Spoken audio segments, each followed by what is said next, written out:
A villain army, a bioengineered monster, and the most powerful man in history all tried this man on the same day.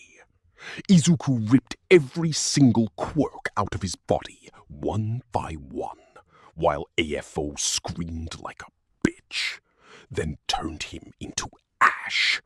And Izuku went home, kissed his girl, and the rest, you know who screamed next. And it's not AFO. Welcome, legends, to Chronos Recom. I wrote this story myself, so if you have any suggestions or what-ifs you want to see, drop it in the comments below. Also, just wanted to let you know I've got a Patreon set up now for anyone who wants to support the channel directly.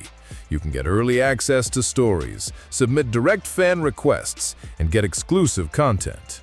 It's totally optional, but if you want to help keep these stories coming, check it out. Links in the description. And don't forget to subscribe, like, and hit that bell so you never miss an upload. Let's dive into this story. The world changed when quirks appeared. That much everyone knows. But what nobody understood, what nobody could have possibly understood, was that the world had changed long before quirks ever existed. Thousands of years before the first baby glowed in Ching Ching City, there was bending. There was the Avatar, and the Avatar never died. The cycle never broke. It just went underground, buried beneath the noise of a world too obsessed with its own mutations to remember something older. Something deeper, something infinite. And then, in a small hospital in Musutafu, Japan, a boy named Izuku Midoriya was born. His mother Inko held him against her chest, tears streaming down her face, whispering how beautiful he was. The doctors smiled, nurses cooed, everything was normal, everything was fine, except the candles in the room flickered sideways for half a second. The water in the pitcher on the nightstand rippled without being touched. And for one brief, impossible moment, the newborn's eyes flashed white. Nobody noticed. They should have. 4 years old. That is when everything starts. The park near Izuku's house had a sandbox, a set of rusty bars, and a group of kids who orbited Katsuki Bakugo like planets around a violent sun. Bakugo had just gotten his quirk, Explosion, and he was already drunk on it. Sparks crackled from his palms every few seconds like fireworks he could not stop setting off. The other kids worshipped him for it. Izuku was sitting alone in the sandbox, building something with the dirt. A castle. No, a temple. He did not know why he wanted to build a temple. He just felt like it was the right shape. Bakugo walked over. 3 kids behind him, all of them grinning like jackals. Oi. Bakugo's voice was already too loud for a 4-year-old. That's my sandbox. Izuku looked up, green eyes wide and curious.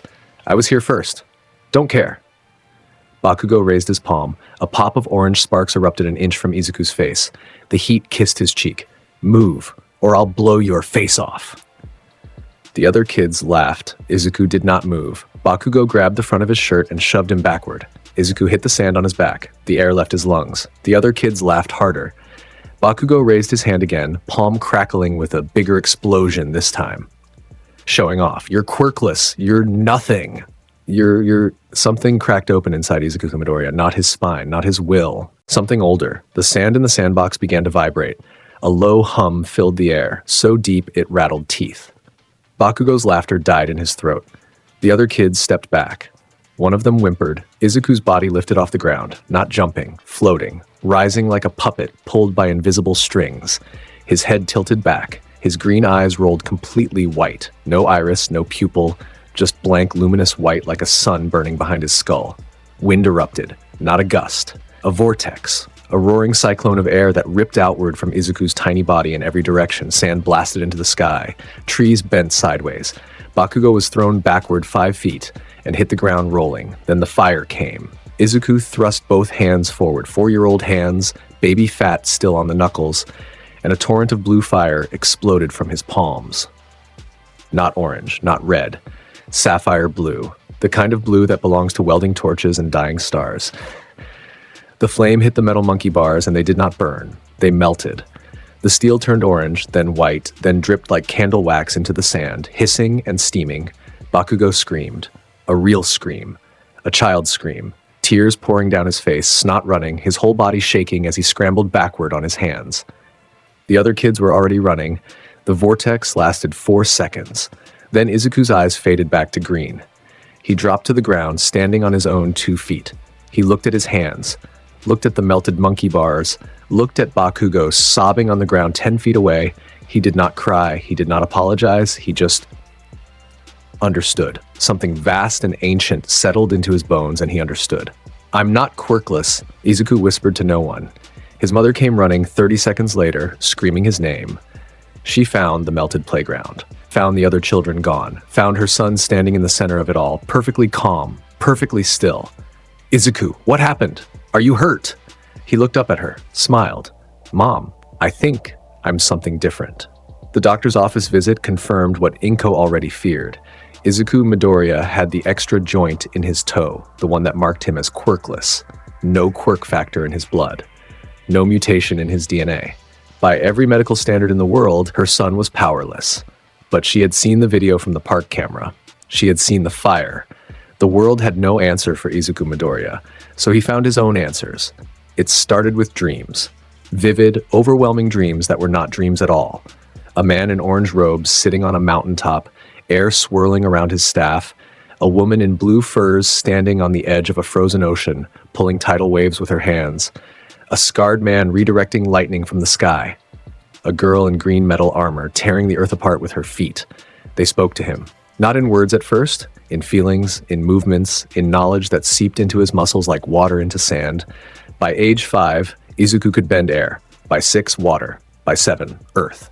By 8, he could bend fire, and his fire was blue. His past lives, that is what he called them, told him what that meant. Blue fire was the hottest fire a firebender could produce. It meant total mastery of the inner flame. It meant his chi burned with 0 impurity. Azula had blue fire. Izuku's burned even hotter. By 10, he discovered lightning bending. The separation of yin and yang energy within the body, creating a differential that erupted as pure electrical current. He practiced on stormy nights in the forest behind his apartment complex. He would stand on the hilltop and pull lightning from the clouds, redirect it through his body, and fire it at dead trees. The trees exploded into splinters and ash. By 12, he could generate lightning from nothing. No clouds needed. Just his own energy, separated and released through 2 fingers. By 13, he discovered energy bending. That one scared him. He was meditating, deep, trance-state meditation where his past lives spoke to him face-to-face in the spirit realm. Avatar Aang appeared, younger than the others, sitting cross-legged in front of him with that gentle smile. "There's one more ability," Aang told him. "Energy bending. The ability to bend the energy within a person's body. With it, you can give energy or take it away. Permanently.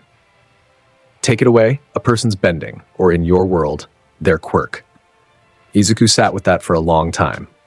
"That's terrifying," he said. "Yes," Aang replied, "which is why you must understand responsibility before you understand power.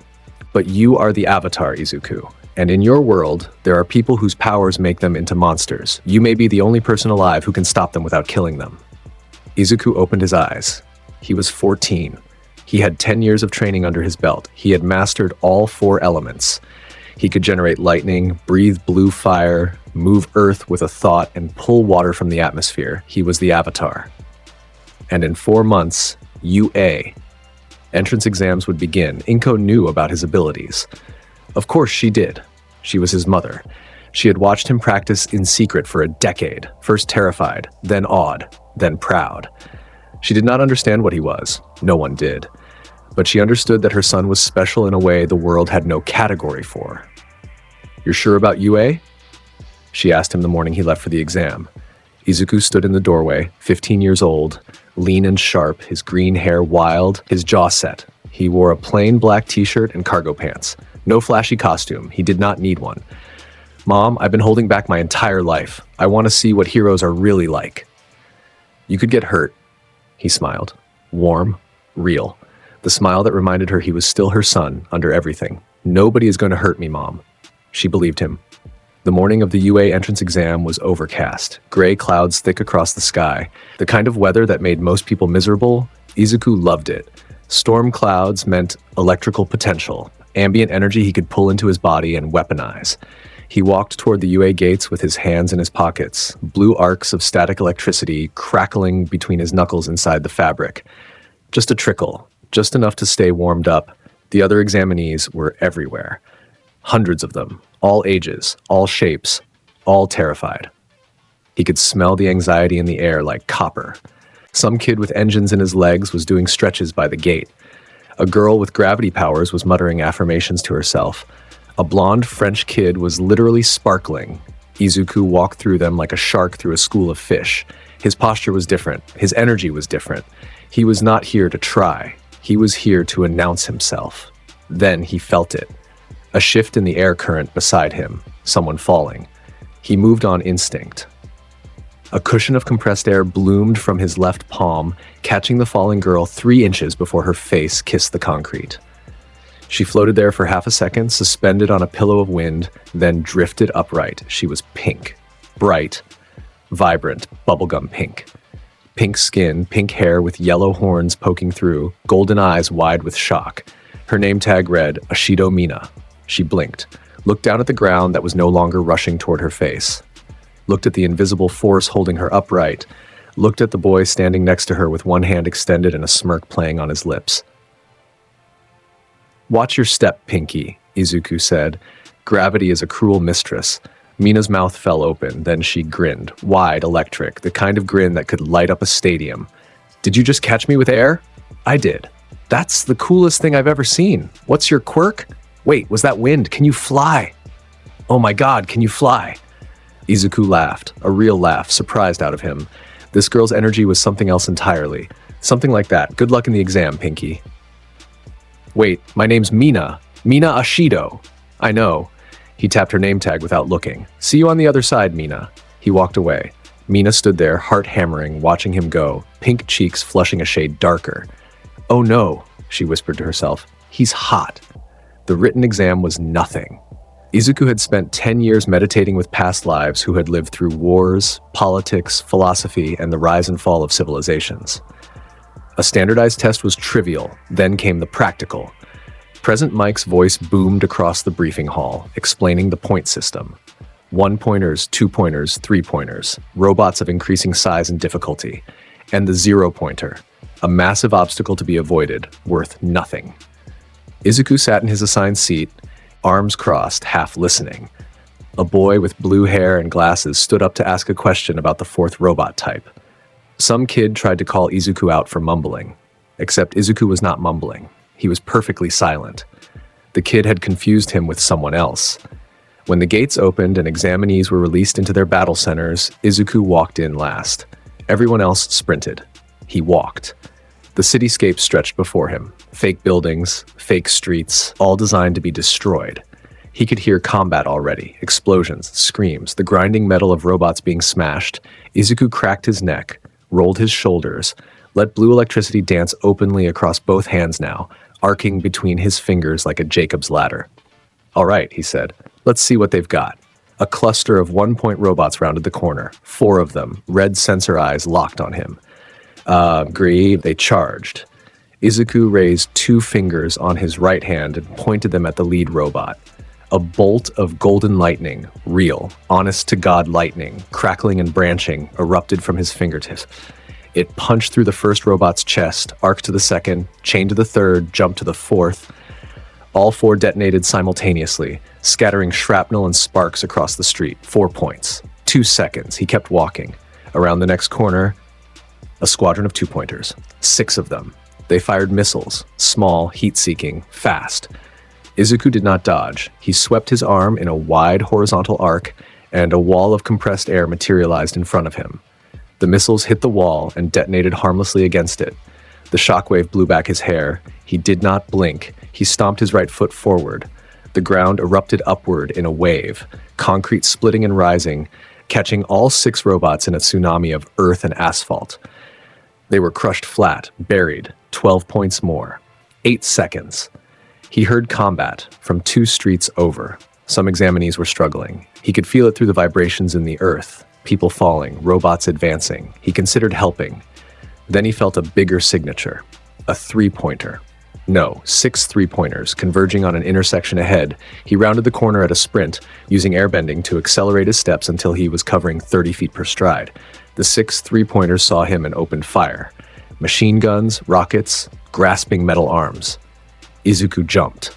Not over them. Through them. He launched himself 15 feet into the air on a jet of fire from his feet, spiraling past the first volley of gunfire. At the apex of his jump, he extended both arms and spun. A disk of blue fire erupted from his rotation, a horizontal ring of sapphire flame that cut through all 6 robots at their midsections. The top halves slid off the bottom halves. They collapsed in unison. 18 more points. 5 seconds he landed, still walking. 42 points in the first minute. He was not even trying. Then the ground shook. Every examinee in Battle Center B felt it. A rumble that grew into a roar. Then the shadow appeared. Massive, towering, blotting out the gray sky. The Zero Pointer, a robot the size of a building, its treads crushing entire city blocks, its arms wider than highways. It rolled forward, grinding fake buildings into gravel, sending a wave of dust and debris through the streets. Examinees ran, screaming, panicking, shoving each other. The boy with engine legs grabbed 2 people and sprinted. The gravity girl was pulling rubble off a trapped examinee. Everyone was fleeing. Izuku stopped walking. He turned to face the Zero Pointer.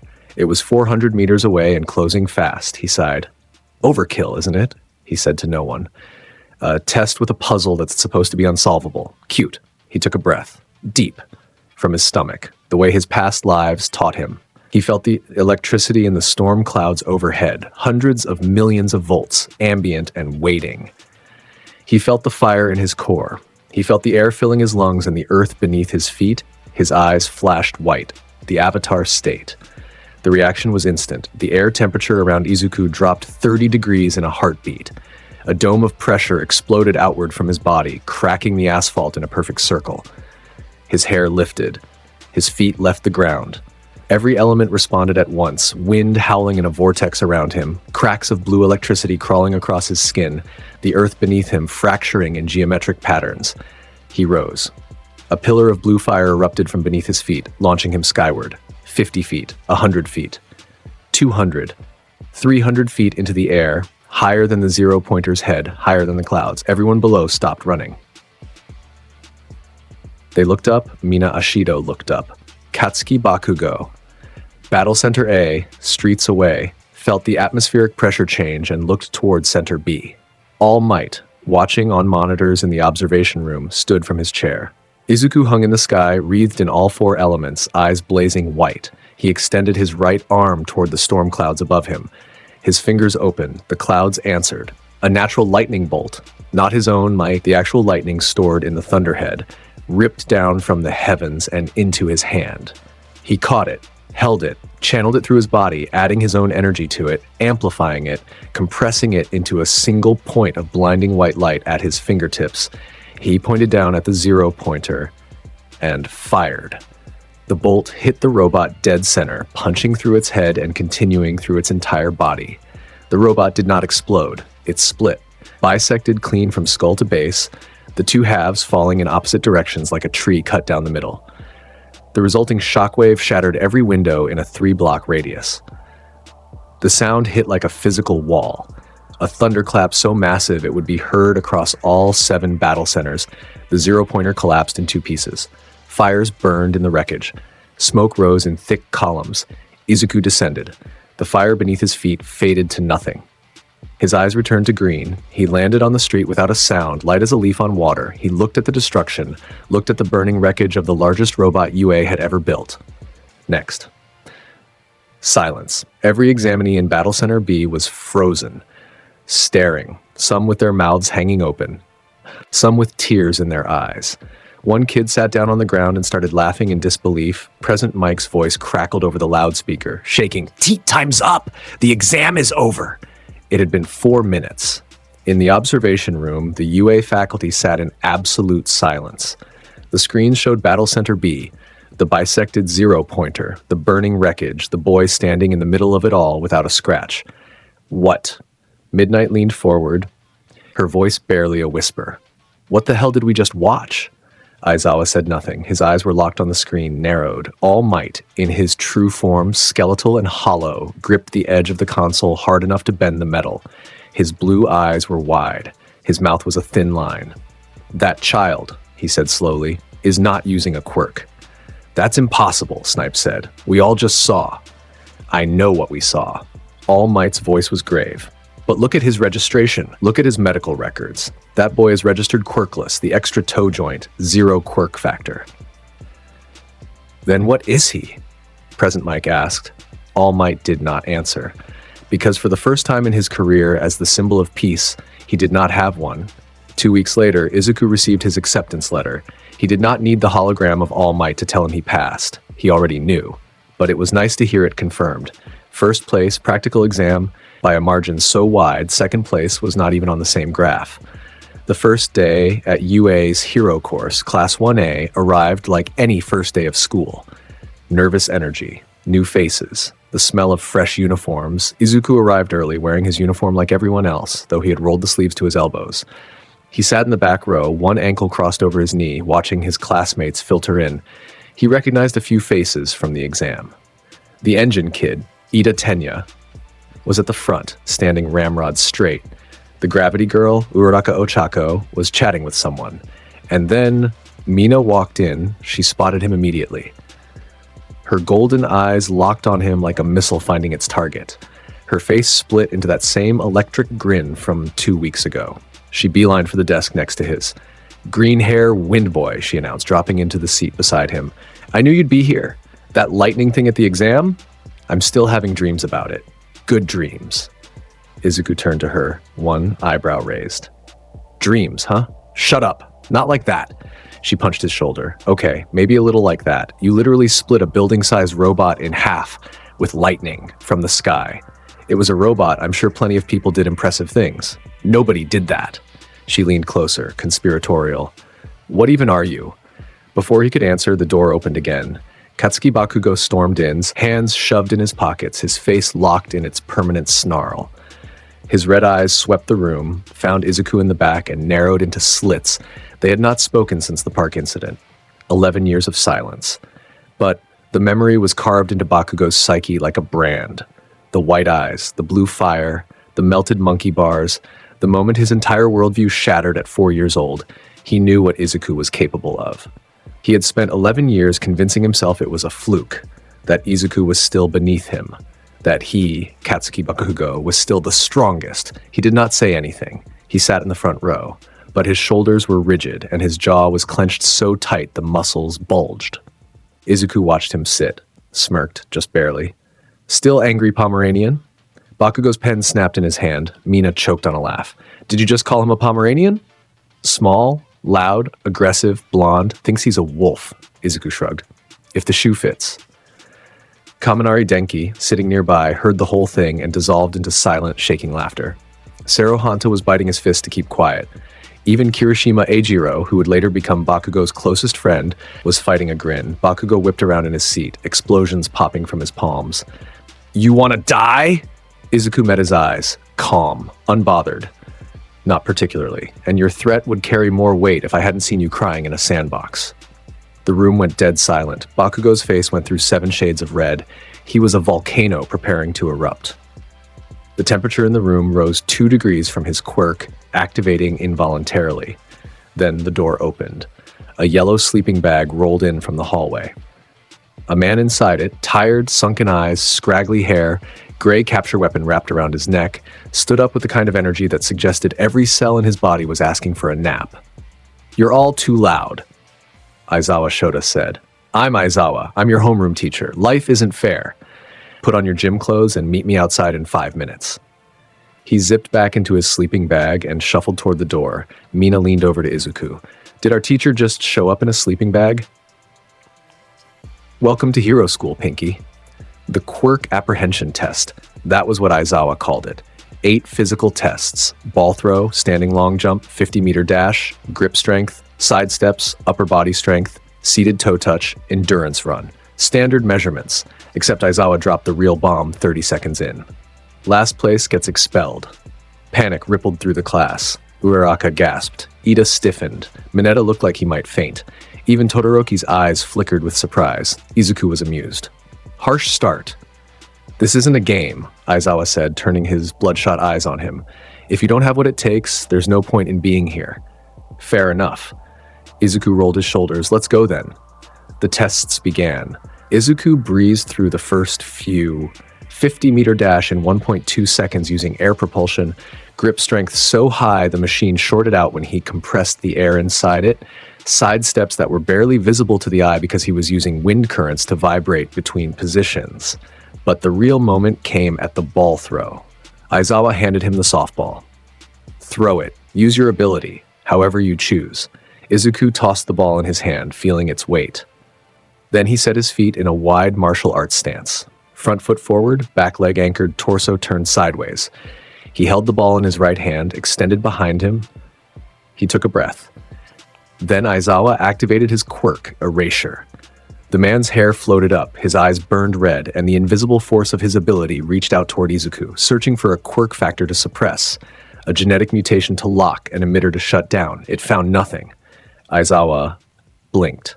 His eyes were still glowing red. His erasure was active, but there was nothing there. No target, no quirk to erase. It was like trying to grab smoke. Izuku glanced back over his shoulder. His eyes met Aizawa's glowing red ones. He smiled. Sensei, your eyes are getting dry. Whatever you are doing, it is not going to work. I do not use a quirk. He turned back to face forward. I use the energy of the earth itself. He exhaled, then he threw. His whole body rotated, every muscle engaging in perfect sequence. And at the moment of release, he layered the ball with 3 forces simultaneously. A blast of compressed air behind it for initial velocity, a ring of blue fire around it to reduce air resistance by superheating and displacing the atmosphere in its path, and finally, a pulse of pure kinetic energy through his feet into the ground that launched his throwing arm with seismic force. The ball left his hand. The sonic boom hit half a second later. A cone of shattered air pressure materialized around the ball's trajectory, a visible shockwave that blew every student's hair back and forced them to shield their eyes. The ball disappeared into the sky. Gone. Just gone. A dot that shrank to nothing in under a second, leaving behind only a contrail of heated air. Aizawa looked at the measuring device in his hand. The screen flickered. Then it displayed infinity symbol. He turned the screen toward the class. Dead silence. That's... Uraraka whispered. That's not a number. What the hell? Bakugo roared. His composure shattered. His face was twisted, not anger, though it looked like anger, fear. Pure, primal, 4-year-old in a sandbox fear wearing a mask of rage. He launched himself forward, explosions propelling him toward Izuku. How? What are you? Fight me! Fight me right now! He came in fast. An explosion-propelled right hook aimed at Izuku's head. Izuku did not flinch. He sidestepped, a simple pivot, airbending enhanced, faster than the eye could follow. Bakugo's fist whiffed through empty air. Izuku caught his extended wrist with one hand, twisted his body, and used Bakugo's own momentum against him. One fluid motion. A classic redirection. Bakugo's face met the dirt. Hard. Izuku pressed one knee into his back, pinning him. Then he placed 2 fingers against the back of Bakugo's neck, and a microcurrent of lightning, just enough to scramble motor signals, surged into his nervous system. Every muscle in Bakugo's body seized and locked. He could not move, could not explode, could not even twitch. Stay down, Pomeranian. Izuku's voice was level, almost gentle. You are out of your league. Bakugo's eyes were wide. His mouth was open in a silent scream. Not pain. The current was not painful. Just total, absolute helplessness. His quirk was still active. He could feel the nitroglycerin sweating from his palms. But his body would not obey him. Izuku stood, released the current. Bakugo gasped and collapsed flat, shaking. The class stared. Kirishima broke the silence. Holy crap. Did he just one-move that guy? Mina was watching with her hand over her mouth. Not horror. Something else entirely. Her eyes were bright. Aizawa deactivated his erasure. His hair fell. He stared at Izuku for a long, long moment. Midoriya, he said finally. What are you? Izuku met his gaze. Steady. Unreadable. I'm a student, Sensei, just like everyone else. No. Aizawa's voice was flat, but his eyes were sharp. You are not. And we both know it. Izuku said nothing to that. He just smiled, walked back to the group, and stood next to Mina. She elbowed him in the ribs. You are so showing off. A little. It's working. He looked at her. She looked at him. Something warm and electric passed between them. Aizawa watched the whole exchange, made a mental note, then continued the tests without another word. The results posted. Izuku, first place. by a margin that made the gap between first and second look like an ocean. Bakugo placed second, Todoroki third. Nobody got expelled. Aizawa admitted it was a logical ruse to push them harder, but the message was sent. The hierarchy was established on day 1. Izuku Midoriya was not the strongest student in Class 1A. He was the strongest thing in the building. The first weeks at UA passed like a storm. Classes, training exercises, combat simulations. Izuku excelled at everything without visible effort, which drove Bakugo insane and made the rest of the class oscillate between awe and intimidation. But it was the quiet moments that defined this time. The moments between the thunder, it started small. Mina would seek him out at lunch, sitting across from him with her tray, filling the space with chatter and energy and that unstoppable grin. Izuku was not used to someone being unafraid of him. Most people, even his classmates, kept a respectful distance. They had seen what he could do. They were polite, friendly even, but there was always a gap. Mina did not care about the gap. She plowed through it like it did not exist. "Okay, serious question," she said one lunch, pointing her chopsticks at him. "The lightning. Does it hurt you?" "No." What about the fire? That blue fire? Isn't it hot?" "Extremely, but I am the source. It does not burn inward." "That's so cool." "What about earth? Can you make earthquakes?" "If I wanted to." "What about, can you make a volcano?" Izuku paused mid-bite. "Theoretically." Mina's eyes went so wide they looked like gold coins.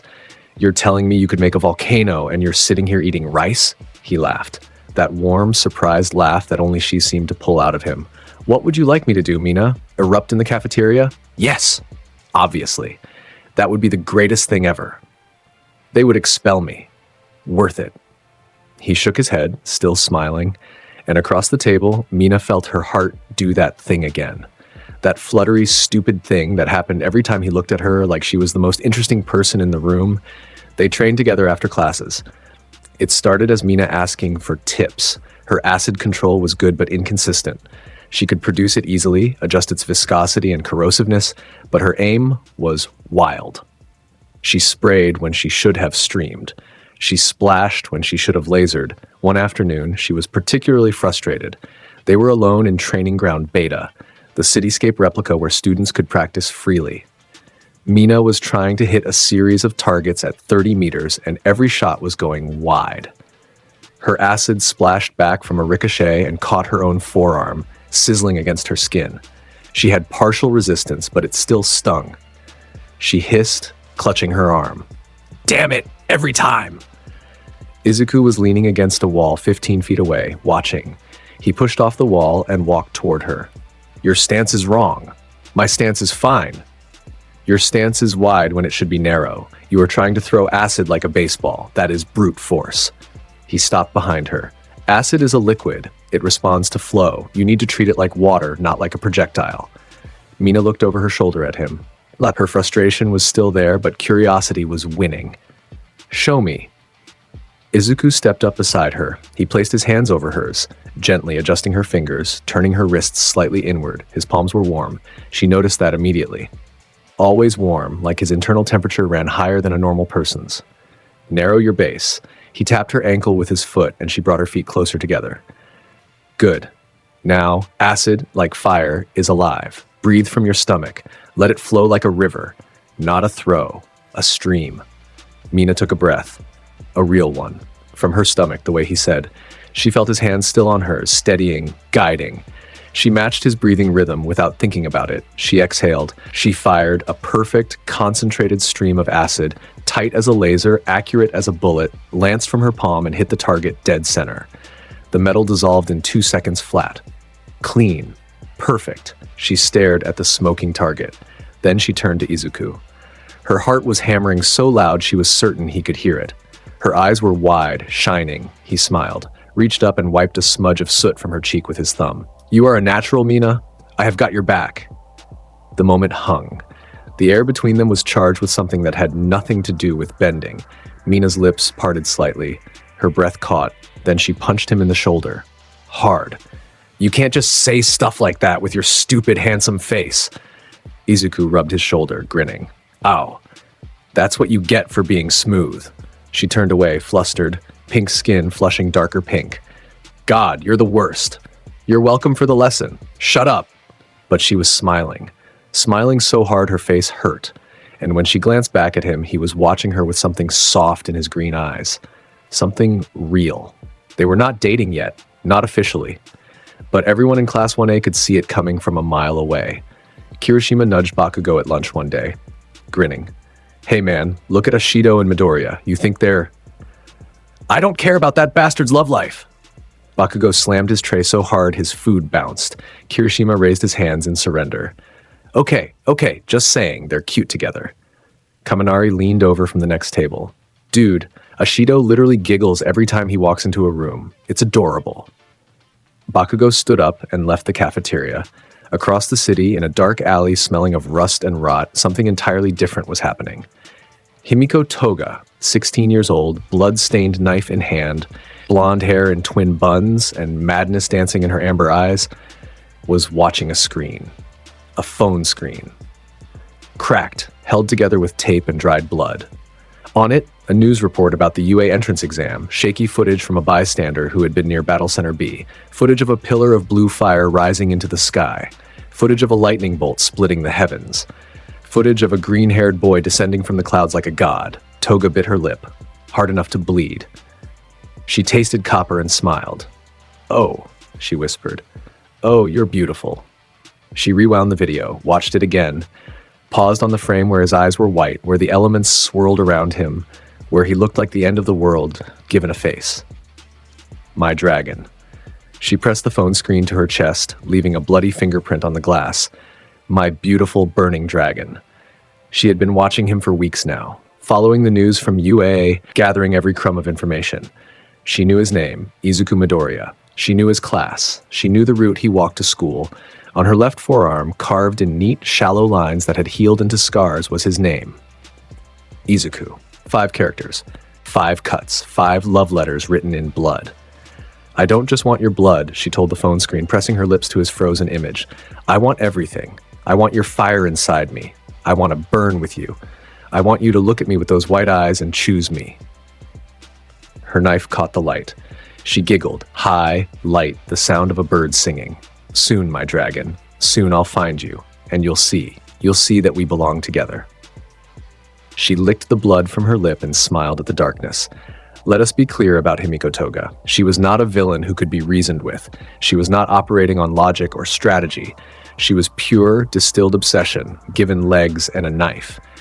And the moment she locked onto Izuku Midoriya, the moment she saw that blue fire, something inside her crystallized into a single, unshakable truth. He was hers. He just did not know it yet. She would make him know. But that was later. For now, UA Class 1A had a field trip. The Unforeseen Simulation Joint, USJ, a massive training facility designed to simulate natural disasters, flood zones, landslide zones, fire zones, storm zones. 13, the rescue hero, was their guide. All Might was supposed to be there but was absent, out of time, body failing, a secret that most of the students did not know. The bus ride was loud. Kaminari and Sero were arguing about something meaningless. Kirishima was comparing quirks with Tokoyami. Mina was sitting next to Izuku, their shoulders touching, her drawing acid patterns on the bus window while he watched with amusement. That one looks like a duck, he said. It's a dragon. A duck dragon. You're a duck dragon. She stuck her tongue out at him. He smiled, looked out the window. The sky was gray again. Good. They arrived. The USJ was enormous. A dome structure the size of a stadium, with different disaster zones visible from the entrance. Waterfalls, collapsed buildings, burning structures, a simulated hurricane. Impressive. 13 began their explanation. Izuku half listened, scanning the facility with trained eyes. The layout, the exits, the sightlines. Something his past lives drilled into him. Always know the terrain. Then the air shifted. Izuku felt it before anyone else. A disturbance in the energy around them, a rift opening in space itself. His head snapped toward the central plaza below. Purple-black mist swirled into existence, and from it, figures began emerging. 5, 10, 30, 50, more. Armed, masked, wild-eyed villains. And in the center of them, 2 figures. One was the mist itself, given humanoid form, yellow eyes glowing inside a body made of black fog. The other was a thin man with pale skin, blue hair, and hands, severed hands. clutching his face and arms and shoulders like grotesque jewelry, Shigaraki Tomura. And Kurogiri Aizawa's capture weapon snapped tight. His eyes went hard. Everyone stay back. Those are real villains. Fear rippled through the class. Yaoyorozu's breath caught. Mineta started hyperventilating. Even Todoroki's eyes widened slightly. Izuku watched the villains emerge from the portal, counted them, assessed them. 50, 60, more pouring out every second. And in the back, something else, something massive. A hulking creature with an exposed brain and dead eyes and muscles that should not exist on a living being. The Nomu Aizawa launched himself down the stairs toward the villains. His capture weapon flew. He started dropping them, erasing quirks, binding limbs, countering with expert close combat.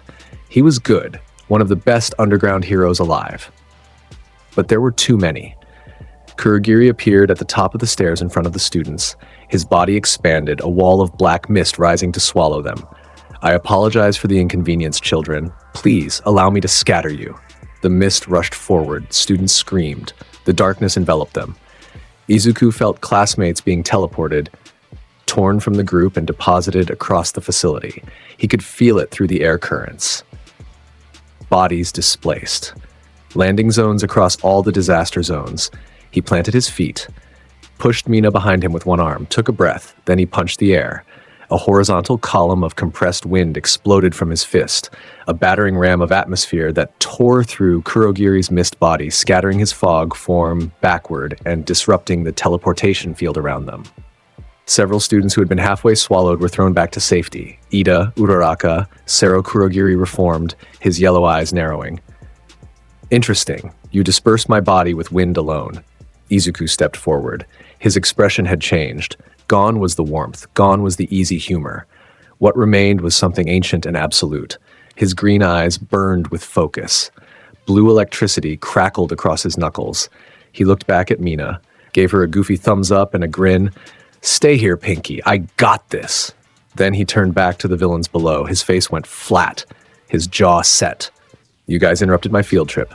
He moved. One leap carried him from the top of the stairs to the central plaza, 50 feet covered in a single bound, air-bending propelling him. He landed in the middle of the villain horde. The impact alone, earth-bending, pulsing through his feet on contact, sent a shockwave through the ground that knocked the nearest 15 villains off their feet. He swept his leg in a wide arc. A razor-thin crescent of compressed air erupted from his shin, horizontal, expanding outward. It hit the front row of charging villains like a guillotine made of wind. Bodies went flying. Ribs broke. People folded around the impact and crashed into walls. He stomped his heel. The earth split. A jagged line racing forward from his foot, widening, deepening, and 20 villains who were charging him suddenly had no ground to stand on. They fell into a crevasse that opened like a hungry mouth and snapped shut behind them, burying them waist-deep in rubble. Trapped, broken, out of the fight from the flood zone on his right, aquatic villains surging through the water toward the shore. He turned, extended 2 fingers. Golden lightning erupted from his hand, was arcing into the water, electricity and water. The entire flood zone lit up. Every villain in the water convulsed. The charge was not lethal. He controlled the amperage perfectly, but they were unconscious in seconds. Floating face up. Done. 13 villains had quirks that gave them weapons. Bone blades, hardened skin, projectile quills. They came at him from all sides, a coordinated rush. Izuku exhaled blue fire in a 360-degree ring around his body.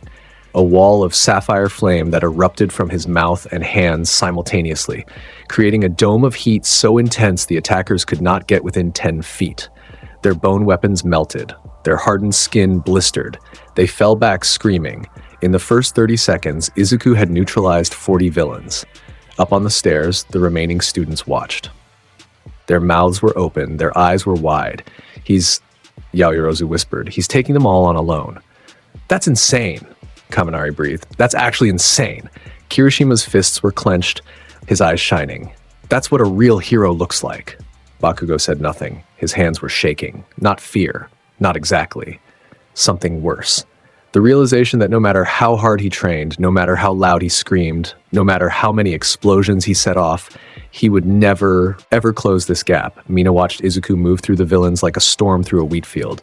Her heart was pounding. Her cheeks were flushed. "Go," she whispered. "Go, Izuku." Below, Shigaraki watched his army crumble, his hands scratched at his neck, a nervous tick, skin flaking. What is this kid? This wasn't in the intel. All Might was supposed to be here. Who the hell is this? Then he smiled. A cracked, ugly smile beneath the hand covering his face. Nomu? The creature moved. Izuku felt it before he saw it. A displacement of air behind him. Massive, fast, impossibly fast for something that big. He spun, raising a wall of earth. The Nomu punched through it like paper. A fist the size of Izuku's torso connected with his midsection. The impact was catastrophic. Izuku felt ribs crack. 2, maybe 3. The force launched him backward, his feet leaving the ground, his body ragdolling through the air until he hit a concrete pillar and shattered it with his back. He hit the ground, coughed blood, red on the concrete, pain screaming through his chest. Shigaraki laughed, high, giddy, childish. There it is. The Nomu was designed to kill All Might. Shock absorption, super regeneration, speed beyond anything in this world. That's what happens when you stand against the League of... The temperature dropped. It dropped so fast that Shigaraki's breath turned to visible mist mid-sentence. The concrete beneath Izuku's body cracked, not from the impact, from pressure. Atmospheric pressure increasing so rapidly that the molecular bonds in the stone began to fracture. Izuku stood, blood on his chin, ribs broken, green eyes going pale, fading, draining of color until they were pure, empty, blazing white. The avatar state, every element in the USJ responded at once. The water in the flood zone rose, all of it, thousands of gallons, lifting into the air in a massive sphere. The earth fractured in geometric patterns radiating outward from Izuku's feet. The air itself began to howl, a cyclone forming inside the dome, winds reaching hurricane speed in seconds, and fire, sapphire blue fire, erupted from his body in a corona. A halo of heat so intense the nearest concrete began to glow red. He floated. The shockwave that erupted from his body was visible. A dome of compressed air expanding at supersonic speed. The Nomu was caught in it, thrown backward through 3 concrete walls, each one exploding into shrapnel on impact. The creature punched through the 3rd wall and hit the ground hard enough to crater it. It stood back up. Regeneration. The damage healed in seconds. Bones reset. Muscles reformed. Izuku did not care. He raised one hand toward the Nomu, 2 fingers extended, the air between them warped with heat. Blue sparks gathered at his fingertips. Not just electricity now. Something more. The full power of every avatar before him, channeling through his body simultaneously. Lightning, but different from before. This was the concentrated wrath of 1,000 past lives. Azure and white, branching and forking, thus so bright it left after images in every eye watching. He fired. The bolt hit the Nomu center mass. The creature's torso exploded into charred meat and scattered tissue. The regeneration kicked in, muscles regrowing, bones reforming, skin knitting back together. Fast. Izuku hit it again, and again. 3 consecutive lightning strikes, each one incinerating the regenerating tissue before it could finish healing. The Nomu was trying to rebuild a body that was being destroyed faster than it could reform. A race between creation and destruction. Izuku won. By the 3rd bolt, there was not enough biological material left to regenerate from. The creature's regeneration had a limit, a supply of base matter it could draw from. When that supply was exhausted, there was nothing left to rebuild. Just ash, scattered across the concrete in a black smear. 3 seconds. A creature designed to kill the #1 hero. Reduced to nothing. The silence that followed was absolute. Izuku floated down. His feet touched the ground. The cyclone died, the water crashed back into the flood zone. The earth settled. His eyes were still white. He turned to face Shigaraki. The man-child was frozen. His hand was still scratching his neck, but the motion had stopped. His red eyes were wide beneath the severed hand on his face. His mouth was open. "No," Shigaraki whispered. "No, that's not possible." The Nomu was made to... A villain lunged at Izuku from behind. A desperate final attack. A man with blade arms, screaming, going for the kill. Izuku did not turn around. He reached back, one hand catching the man's face, the other pressing against his chest. His palms glowed, green and blue light, swirling, ancient, divine, energy bending. The villain screamed. Not in pain, though there might have been pain. He screamed because something was being taken from him, something fundamental. The core of what made his quirk was being unraveled at the genetic level, stripped from his body like thread being pulled from a tapestry. 3 seconds. The glow faded. Izuku released him. The villain collapsed to the ground, shaking, touching his arms. His blade arms were gone. Smooth, normal human skin. His quirk? Erased. Permanently. Forever, he sobbed. Izuku turned his white eyes to Shigaraki. To take a life is easy. His voice was layered, his own and 1,000 others beneath it, resonating with the power of every avatar who had ever lived. To take your power, that is true justice. He walked toward Shigaraki. The villain backed up. His composure was gone, his philosophy was gone, his arrogance was gone. Nothing remained but animal terror. "Kei Kurogiri, get me out! Get me!" Izuku closed the distance in a burst of air. His hand pressed against Shigaraki's forehead, the other against his chest. Green and blue light erupted. Shigaraki screamed, a raw, primal, broken scream that echoed through the USJ. His body convulsed, his fingers clawed at Izuku's wrists, touching skin, and nothing happened. No decay, no disintegration. His quirk was already being torn from him even as he tried to use it. 5 seconds. The glow faded. Izuku released him. Shigaraki stumbled backward, hit the ground, scrambled on all fours. He pressed his hands to the concrete floor. Pressed and pressed and pressed. Nothing. No decay, no cracks, no disintegration. He was quirkless. Shigaraki Tomura, the protege of All for One, the inheritor of decay, the leader of the League of Villains, was quirkless. "No," he whimpered. His voice was small. A child's voice. "No, no, no, no, no, no." Kurogiri materialized. His yellow eyes were wide with something that might have been panic, if a being made of mist could feel panic. "Shigaraki Tomura." His warp gate opened immediately. He grabbed Shigaraki's collar and dragged him backward into the darkness. Izuku let them go. The portal closed. The villains were gone. The remaining henchmen were unconscious, buried, burned, or broken across the USJ. The Nomu was ash. Shigaraki was powerless. The League of Villains had come to kill All Might and found something far worse. Izuku's eyes faded back to green. The avatar state receded. He stood in the center of the destroyed facility, blood still on his chin, ribs aching, surrounded by devastation. He took a breath. "Everyone okay?" he called out. Normal voice. Warm, human. Up on the stairs, the class erupted. Kirishima was screaming. Pure adrenaline, pure awe. "Did you all see that? Did you all just see that?" Kaminari was on his knees. "We're alive. We're actually alive. He just soloed an entire villain invasion." Yaoyorozu's hands were shaking. He removed that man's quirk permanently. That should not be possible. Ida was already running toward the exit, toward reinforcement, but he looked back once with eyes full of something close to reverence. Todoroki stared at Izuku with an expression that was difficult to read. His right hand, the ice side, was trembling. His left, the fire side, was clenched so tight the knuckles were white. Something had shifted in him, something that would not unshift. Bakugo was pressed against the wall. His face was blank, not angry, not screaming, just blank. The explosion boy had no explosion left in him. He was watching Izuku stand in the aftermath of total war, barely winded, and something in Bakugo's chest was cracking, not breaking, cracking, like ice in spring, like a wall that needed to come down. And Mina was crying, not from fear, not from sadness. She was crying because her chest was so full of something enormous and overwhelming that tears were the only release valve her body had. She was watching the boy who caught her with wind on the first day, who fixed her acid stance, who wiped soot from her cheek, who gave her a goofy thumbs up before walking into an army. She was watching him stand victorious and alone and human and divine all at once. "Izuku," she whispered. His name like a prayer. Then she sprinted down the stairs. She hit him like a missile, arms around his neck, face buried in his chest, sobbing and laughing simultaneously. "You idiot! You absolute idiot! You could have died!" He winced, ribs still broken, but wrapped his arms around her, held her tight, buried his face in her pink hair. "I'm fine, Mina. You're bleeding. It's just a little blood. I'll kill you myself." He laughed, soft, genuine. His arms tightened around her. "I told you I had your back."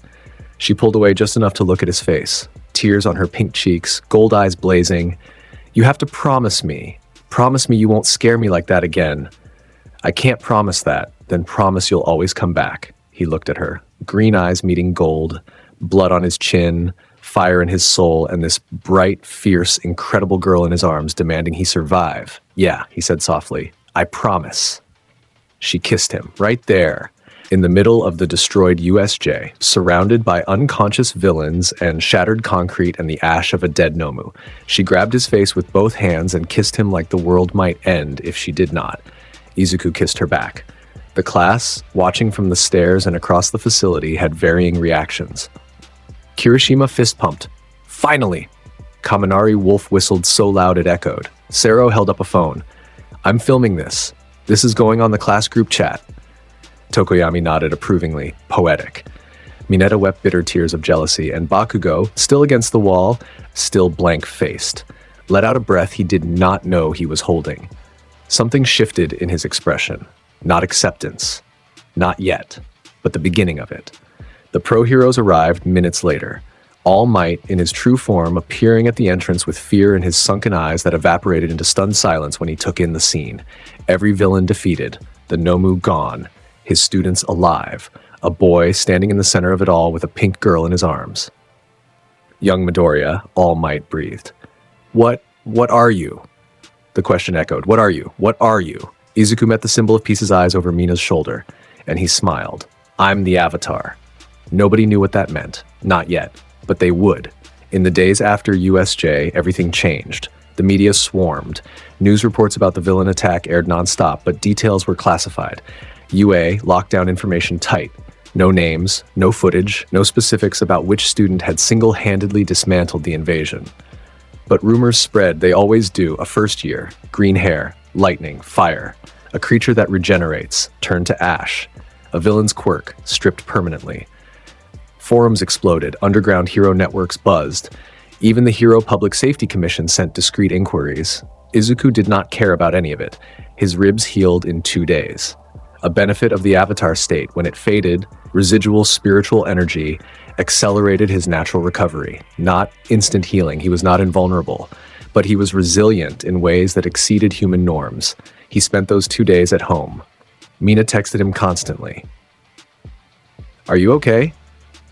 "My mom wants to meet you, but telephoned." "I told her you're my boyfriend and she screamed. Are you my boyfriend?" "We never actually said it."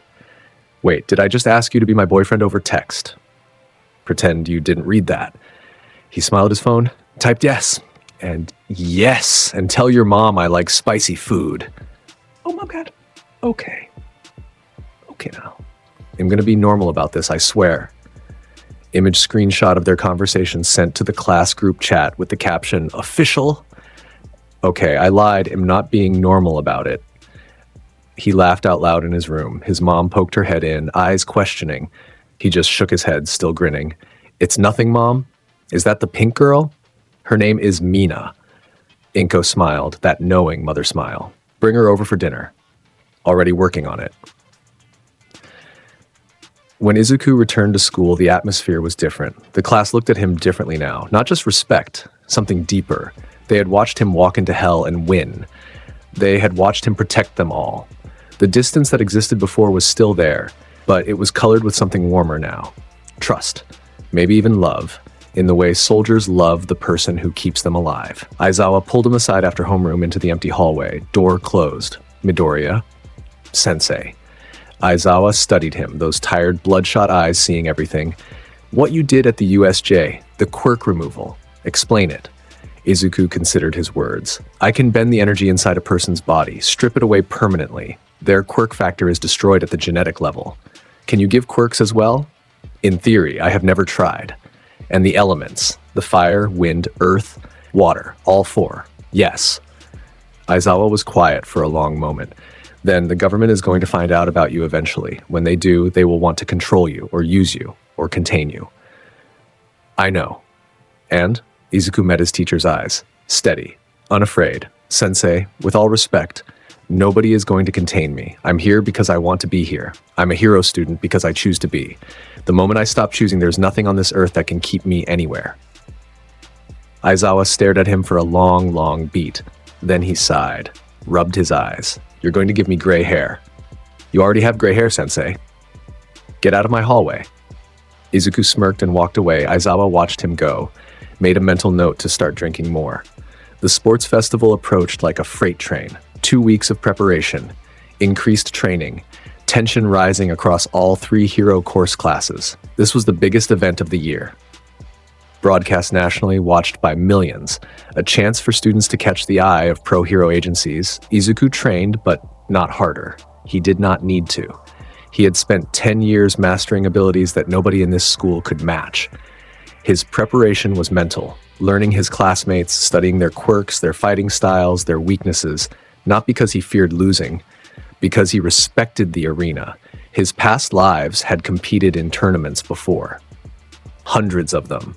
Bending competitions, war games, challenges of honor. They fed him strategy, positioning, psychological warfare. He absorbed it all. Mina trained beside him. Their relationship had settled into something easy and natural.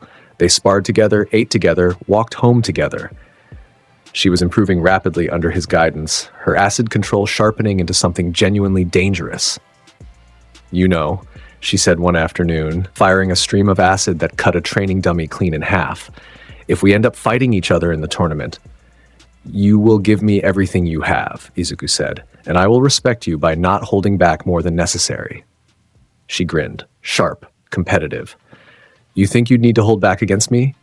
"Mina, if I used everything against you, the stadium would not survive." "Okay, fair." She kissed his cheek, "But I'd still make you work for it." "I believe you." 2 days before the festival, Izuku received a visitor. All Might, in his true form, the skeletal frame, the sunken eyes, appeared at his desk after class. The classroom was empty, just the two of them. "Young Midoriya, may I have a moment?" Izuku leaned back in his chair. "Of course." All Might sat on the desk opposite him. His presence was diminished in this form, a shadow of the colossus he presented to the world, but his eyes were serious. "I've been meaning to tell you something about your abilities, about what you call the Avatar." Izuku waited. "I did some research, spoke with some people, ancient historians, quirk theorists who study pre-quirk anomalies." All Might folded his hands. "There are records, young Midoriya, ancient ones, scattered across the world, mentions of benders, people who could control elements without what we would call a quirk factor, mentions of one person in every generation who could control all 4. They called this person the Avatar." "I know," Izuku said simply. "I've spoken to them, my past lives." All Might's eyes widened. You've spoken to previous avatars?" "Every day, in meditation. They are the ones who taught me." All Might leaned back. "Process this. Then you know more about what you are than anyone alive." "Probably." "I want to tell you something, Midoriya. Something I have not told anyone in this school." All Might's gaze was heavy. "My quirk, One for All, is not a standard quirk. It is passed down from one user to the next. It accumulates power with each generation." Izuku's eyebrows rose slightly. "A legacy quirk. Yes, I was searching for a successor, someone to inherit it after I can no longer perform my duty." He paused, smiled, sad, genuine, full of something like relief. "But I think the world already has someone who does not need my power." Izuku understood what was being said, what was not being said. "You do not need to give me anything, All Might. I have enough." "I know. That's actually a relief. You have no idea what a relief that is." All Might laughed, genuine. "For years I've carried this burden, the need to find someone worthy, and here you are, already worthy, already beyond." "I'm not beyond you, young Midoriya." All Might's eyes were gentle. "Yes, you are." They sat in comfortable silence for a moment, 2 pillars of impossible power, one fading and one rising. "Win the sports festival," All Might said. "Show the world what you are." Izuku nodded. "I intend to." The day of the sports festival arrived. 80,000 people in the stands. Millions watching on screens across Japan. Every pro-hero agency with scouts in attendance. The air was electric, literally, for Izuku, who could feel the ambient charge of 80,000 excited human bodies. Class 1A gathered in the tunnel before the entrance. Tension and adrenaline and ambition filling the narrow space. Bakugo was at the front, jaw set, explosions crackling from his palms. Todoroki stood apart, arms crossed, ice forming and evaporating on his left side in a nervous tick. Ida was doing preparatory stretches. Yaoyorozu was reviewing notes. Mina appeared next to Izuku, bouncing on her heels. "You nervous?" "No. Not even a little?" "Mina, I've been the avatar for 11 years. I have the memories of 1,000 warriors. I am walking into a school sports event. She punched his arm. Okay, show off. At least pretend to be nervous so I don't feel bad. He caught her fist, pulled her close, just kissed her forehead. You're going to be amazing. Her cheeks darkened. Damn you. Present Mike's voice blasted over the stadium speakers. And now, the class that survived a real villain attack, the stars of the show, Hero Course Class. Wah! The tunnel gates opened. Light flooded in. The roar of the crowd hit them like a wall. They walked out. 20 students, all young, all hungry. One of them was a god walking among peers. Midnight took the stage to explain the events. So 3 stages: the obstacle course, the cavalry battle, and the one-on-one tournament. Standard format. Maximum chaos. The obstacle course came first, a 4-kilometer race through UA's campus, peppered with obstacles, robot guardians, chasms, minefields. When the starting signal fired, everyone exploded forward. Todoroki immediately froze the ground behind him, trapping the legs of anyone too close. Bakugo blasted over the crowd with his explosions. Ida's engines roared. Izuku did not run. He rose. A sphere of swirling air materialized beneath his feet. An air scooter, one of the first techniques Avatar Aang perfected. He stood on top of it like a surfer riding a wave, gliding over the heads of the other competitors at 30 miles per hour, passing them like they were standing still. Todoroki looked up. His ice blue eye widened. Midoriya was above them all, untouchable, floating past on a ball of wind. The first obstacle, a battalion of robots blocking the path. 0-pointers, 2-pointers, all sizes. Every other student had to fight through them or find a way around. Izuku flew over them. He did not even look down. The robots were beneath him. Literally. The second obstacle, a chasm. Tight ropes spanning a deep pit. Students were crawling across, terrified, balancing. Izuku soared over the chasm like a bird. The crowd was going insane. Present Mick was screaming, Midoriya isn't even touching the ground. He's literally flying over the entire course. Is that even allowed? It was allowed. There were no rules against flying. The third obstacle, the minefield. A massive field of buried explosives designed to slow competitors and create chaos. The ground was discolored where mines were hidden. Every other student was tiptoeing, calculating, jumping carefully. Izuku flew over it. He claimed first place by such an absurd margin that the second-place finisher, Todoroki, who had sprinted and frozen his way through every obstacle, arrived 43 seconds after him. The announcer did not even have time to finish describing the minefield before Izuku was crossing the finish line. He landed on the other side, stepped off his air sphere, waited. First place, Izuku Midoriya of Class 1A, with a time that literally broke our tracking system. The crowd erupted. 80,000 people on their feet. The sound was physical. Izuku stood at the finish line, hands in his pockets, unbothered. When the cavalry battle was announced, teams of 4 were assembled. Each team wore headbands worth points based on their members' rankings from the obstacle course. Izuku, first place, was worth 10 million points. Every team in the competition would be gunning for him. He was fine with that, his team. Mina Ashido, Fumikage Tokoyami, and Tsuyu Asui. A deliberate choice. Mina's acid could melt any physical defense. Tokoyami's dark shadow provided aerial coverage and interception. Tsuyu's agility and tongue gave them reach and mobility. All right, Izuku told his team. Strategy is simple. Mina melts anyone who gets close. Tokoyami intercepts anything coming from above. Tsuyu keeps us mobile and catches anything we miss. And I handle everything else. What about defense? Tsuyu asked. We are the biggest target. I am the defense. Izuku's eyes flickered with blue sparks. Anybody who gets within 10 feet of us is entering a field of lightning. They will not enjoy it. Mina grinned. I love being on your team. The cavalry battle began. Every single team charged them immediately. 20 teams, 60 students, all converging on the 10 million point headband. Izuku raised one hand. A dome of swirling wind materialized around his team.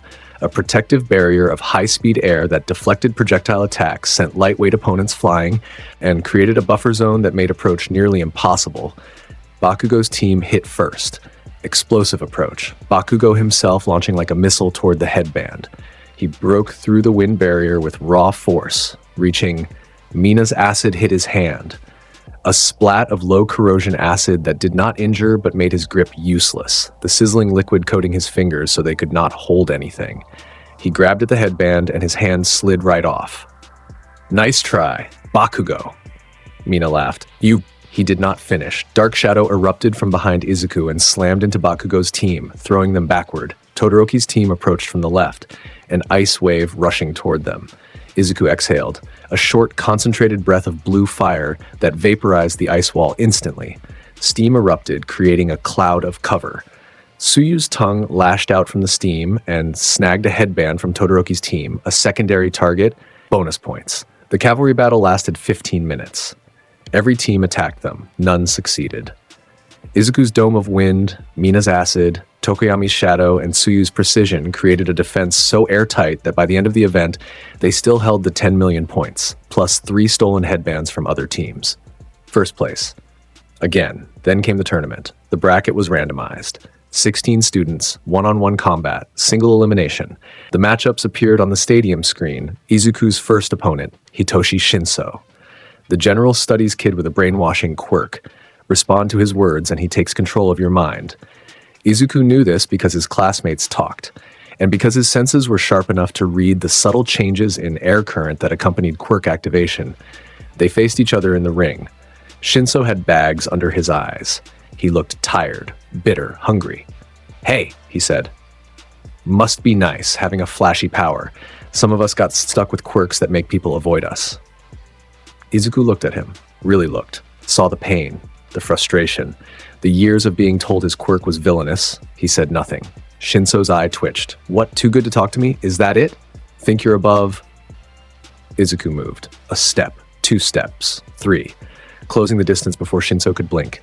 He grabbed the boy's uniform, lifted him cleanly off the ground, turned, and deposited him gently outside the ring boundaries. Ring out. Winner, Izuku Midoriya. It took 4 seconds. Shinso stood outside the ring, blinking. Izuku looked at him from the edge. "Your quirk is strong," Izuku said. "Get faster, physically faster. Nobody can be brainwashed if you cannot make them respond in time." Advice. Genuine advice. Izuku walked away. Shinso stared at his back. Something in his expression changed. Not anger. Something almost like gratitude. The next rounds passed in sequence. Izuku watched his classmates fight, watched Mina dissolve her opponent's defenses with acid and claim victory with a grapple. Watched Bakugo dominate with raw aggression. Watched Todoroki freeze entire opponents in blocks of ice. Izuku's second match. Ida Tenya. Engine quirk. Fast. Ida came in with a recipro burst, maximum acceleration, blinding speed. He was a blur, aiming to end the fight before Izuku could react. Izuku felt the vibrations through the ground. Ida's footsteps, the rhythm, the acceleration pattern. He stepped sideways. 1 step. Ida blazed past him, missing by inches, then Izuku stomped. The ground in front of Ida erupted upward. A wall of earth up, sudden and impassable. Ida hit it at full speed. The impact was brutal. He bounced off, dazed, rolling across the ring. Before he could recover, Izuku sent a gust of wind that pushed Ida's sliding body cleanly out of bounds. Winner, Izuku Midoriya. 7 seconds. The crowd was losing their minds. Present Mick was screaming himself hoarse. Aizawa, doing commentary beside him, was silent, watching. Mina's semifinal match was against Tokoyami. It was brutal. Dark Shadow aggressive in the reduced lighting of the evening stadium. But Mina's acid was luminescent. She generated a spray of bright, glowing acid that weakened Dark Shadow's form, then dove inside its range and landed a devastating acid-coated strike that sent Tokoyami skidding. She won. Battered, breathing hard, but victorious. Which meant if Izuku won his semifinal, they would face each other in the final. Oh no. Izuku. Oh yes. Mina. I'm gonna have to fight my own boyfriend in front of 80,000 people. Give me everything. I mean it. You're so hot when you're competitive. Focus. I am focused on your face. Okay, I'm leaving. Bye. But first, Izuku's semifinal. Against Shoto Todoroki, this was the fight the crowd was waiting for. The 2 titans of Class 1A, fire and ice versus everything. The stadium was packed, not a single empty seat. The energy was palpable. You could taste it. Todoroki walked into the ring from the east tunnel. His expression was locked, controlled. His right side emanated cold, frost crystallizing on his uniform. His left side, nothing. Dead. Cold as the rest of him. Izuku entered from the west, relaxed, hands at his sides, eyes sharp but not aggressive. He read Todoroki's body language like a book, saw the tension in the left side, the unconscious flinch, The years of trauma locked inside that fire, they faced each other across the ring. "Todoroki," Izuku said, "I'm going to ask you once, and I'm going to be direct. Your left side, your fire, why are you not using it?" Todoroki's jaw tightened. "That's none of your business. You're about to fight the Avatar." Izuku's voice was flat, serious. "If you walk in here at half power, I'm going to hurt you, not because I want to, because you will not be able to defend yourself. I can handle you with just my ice." "No, you cannot, and we both know it." Izuku stepped forward, his green eyes locked onto Todoroki's heterochromatic gaze. "Your father is a monster, I know, the whole class can see it, but that fire is yours, Todoroki. It belongs to you, it does not belong to him." Todoroki flinched, visible, real, his left hand clenched at his side. "Use your fire," Izuku said, "or I will put you in the hospital." Midnight's voice. "Begin," Todoroki struck. A wave of ice, massive, fast, a glacier rushing toward Izuku with enough force to bury a building. The temperature dropped 10 degrees in a heartbeat. The audience gasped. Izuku exhaled. Blue fire poured from his mouth in a concentrated stream. The ice wall hit it and vanished, vaporized instantly, turning to superheated steam that erupted upward in a billowing white cloud. The crowd could not see the ring for 3 seconds. When the steam cleared, Izuku was standing in the same spot, unmoved. "Ice," he said. "Against a firebender. Try again." Todoroki sent another glacier, bigger, faster. Coming from below, from the side, from above, 3 directions, an ice cage attempting to entrap, Izuku raised both arms and spun. A ring of sapphire fire erupted from his body in every direction, a burning wave that evaporated ice from all angles. The heat was so intense that the concreting floor cracked from thermal stress. "Again!" Izuku shouted. "Is that all you have? Is this the great Shoto Todoroki? Half a fighter?" Todoroki was panting, ice exhaustion creeping in, his right side frosting over, his movements slowing. One more ice attack and he would hit his limit. And Midoriya had not moved, had even taken a step. Something cracked inside Todoroki. Not his body, his resolve, his decision to spite his father by never using the fire. The decision that had defined him for years, because Izuku was right. This was not a fight he could win at half power. This was not even close. And somewhere in the stands, his mother's voice echoed in his memory. Not his father's voice, his mother's, gentle, sad, real. "It's your power, Shoto." Not his. Todoroki's left side ignited, fire erupted from his left arm, his shoulder, his entire body.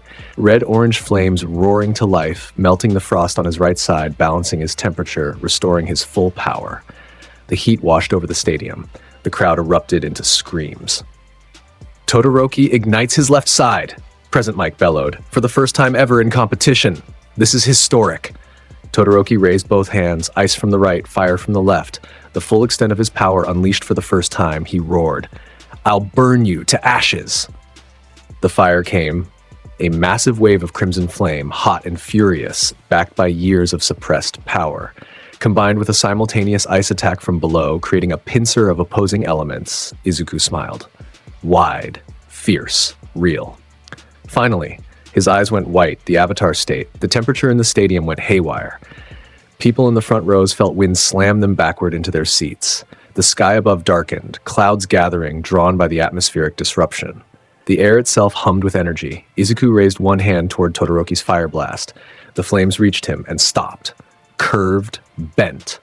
The fire was being redirected, pulled from Todoroki's control and absorbed into Izuku's orbit. Red-orange flames swirling around Izuku's body like they belonged to him, because fire obeyed the avatar. All fire. Todoroki's eyes went wide. His flame was being stolen. Izuku compressed the stolen fire, pulled it tight, condensed it with his own blue flame into a single point, a spark of concentrated power that hummed and crackled between his fingers. Then he added his own energy. Lightning separation. Yin and yang splitting in his body, he pointed two fingers at Todoroki. A bolt of lightning, azure and white, wreathed in compressed fire, exploded from his hand. It crossed the ring in a fraction of a second and hit Todoroki dead center. The concussive force was enormous. Todoroki's feet left the ground. His body was launched backward like a missile, flying across the ring, over the boundary line, and into the stadium wall 40 feet behind it. The wall cracked on impact. Dust erupted. Todoroki hit the ground at the base of the wall, crumpled, smoking, silence. Then Todoroki is out of bounds. Winner, Izuku Midoriya. The stadium exploded. 80,000 people on their feet. The sound was a wall. A tsunami of human voices. Mina was on her feet in the stands screaming, not his name, just screaming. Pure noise, pure joy, pure pride. Bakugo was gripping the railing so hard the metal bent. His teeth were bared, but something in his eyes was not anger. It was something else. Something that might, in a different universe, be respect. Endeavor, the number 2 hero, Todoroki's father, was standing in the VIP box. His flames flickered wildly around his body. His face was unreadable. His fists were clenched. All Might was nodding. Just nodding. A small, knowing smile on his skeletal face. Izuku walked to the edge of the ring, looked down at Todoroki's crumpled form. Recovery Girl was already rushing over. Todoroki, Izuku's voice carried across the silent stadium. That fire was beautiful. Use it more often. Then he turned and walked back to the tunnel. In the stands, Mina realized something. If Todoroki was eliminated, then the final was her against Izuku, her boyfriend, the Avatar. The boy who just sent the son of the number 2 hero through a wall. She stood in the fighter's waiting area, looking at her hands. Her acid dripped idly from her fingers. "I'm so screwed," she whispered. Then she grinned.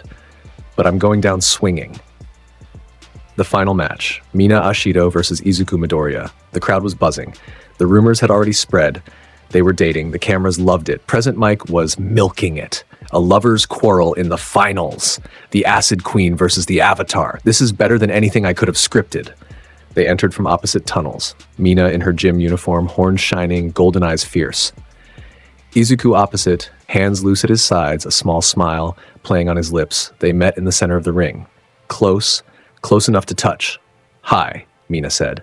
"Hi, I'm gonna try to melt your face off. I'd be disappointed if you didn't." She laughed, bright and real. Then her expression hardened. Competition. The fire of a fighter who refused to roll over. They stepped back to their starting positions. "Begin," Mina struck first. A wide spray of acid, not aimed to hit, aimed to control space. The acid splattered across the ring floor between them, creating a minefield of corrosive puddles that would eat through anyone's shoes. Smart. She was forcing Izuku airborne, where her acid could not reach, except that was where she wanted him. Because airborne targets are predictable, they move in arcs, and arcs can be intercepted. Izuku recognized the strategy, respected it. He stepped forward instead of jumping. A thin sheet of earth rose beneath his feet. A floating platform hovering an inch above the acid-coated ground, carrying him forward. Mina adjusted. Twin streams of acid, high corrosion aimed at his platform. The earth dissolved beneath his feet. He hopped to another platform. She dissolved that one too. They danced. Mina dissolving, Izuku rebuilding.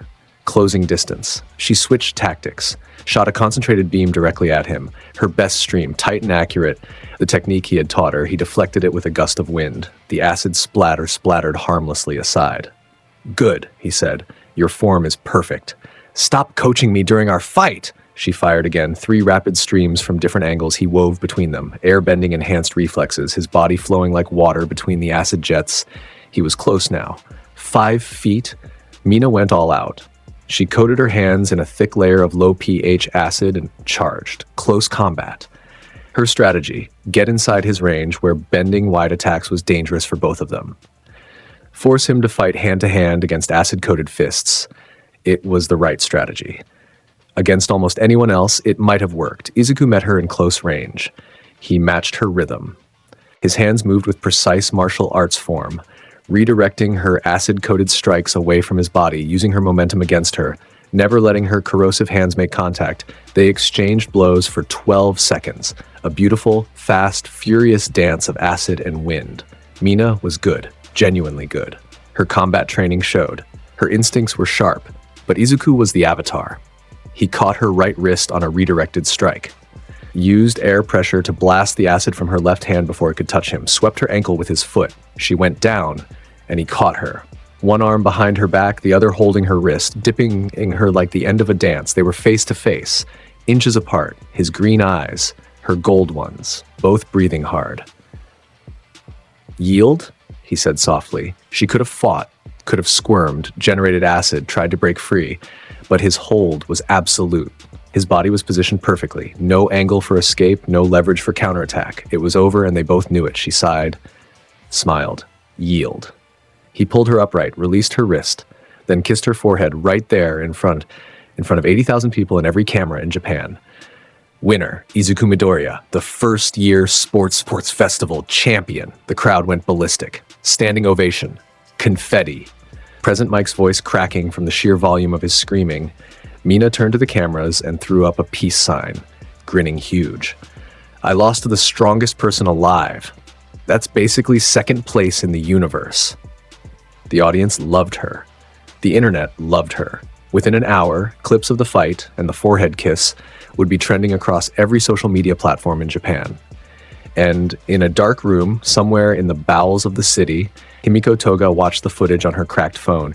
Izuku Midoriya, standing in the center of the ring, champion, invincible, beautiful. Her dragon and that pink girl, touching him, kissing him, being kissed by him. Toga's hand clenched around her knife. The blade bit into her palm, blood ran between her fingers.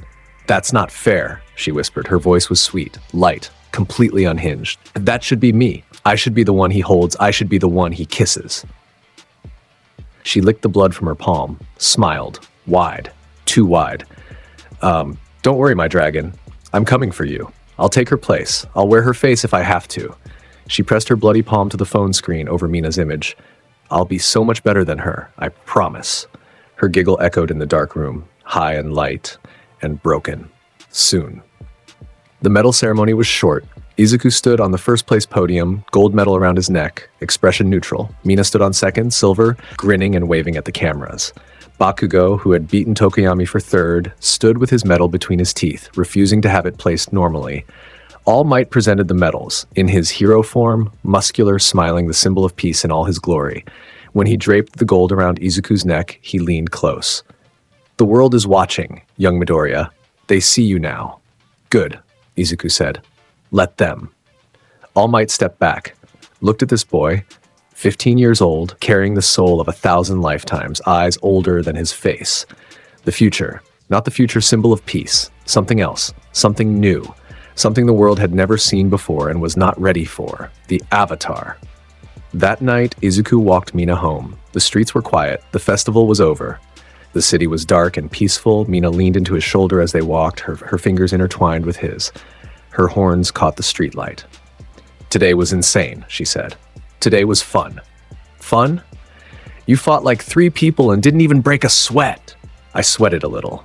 "Liar," she squeezed his hand, looked up at him. Her expression softened. "Hey, Izuku." What happens now?" He looked at her. "What do you mean?" "I mean, after today, everyone knows how strong you are. The heroes, the villains, everyone. That's going to make things different, right? Harder?" He was quiet for a moment. The wind rustled the trees above them. A distant streetlight flickered. "Probably," he admitted. "People are going to come for me. Villains, government, maybe heroes who feel threatened. It is going to get more intense. And nothing changes for me." He stopped walking, turned to face her, took both her hands. "I'm still going to be a hero. I'm still going to protect people. I'm still going to be with you. Whatever comes, I face it." She searched his eyes, found nothing but certainty, nothing but warmth, nothing but the boy she was falling in love with. "Then I'm facing it with you," she said. "And don't you dare try to push me away from my own safety or whatever stupid, noble garbage heroes do in movies." He laughed. "I would never. I've seen your acid work. You're terrifying." "Damn right." She rose on her toes and kissed him. Soft, real, a promise. When they pulled apart, she pressed her forehead to his chin and whispered, "I'm proud of you." He held her close, breathed her in. "Thank you, Mina." That night on the news, Izuku's victory plays on every channel. The clip of him absorbing Todoroki's fire and converting it to lightning plays on a loop. Every analyst is talking about him. Every hero agency is trying to draft him.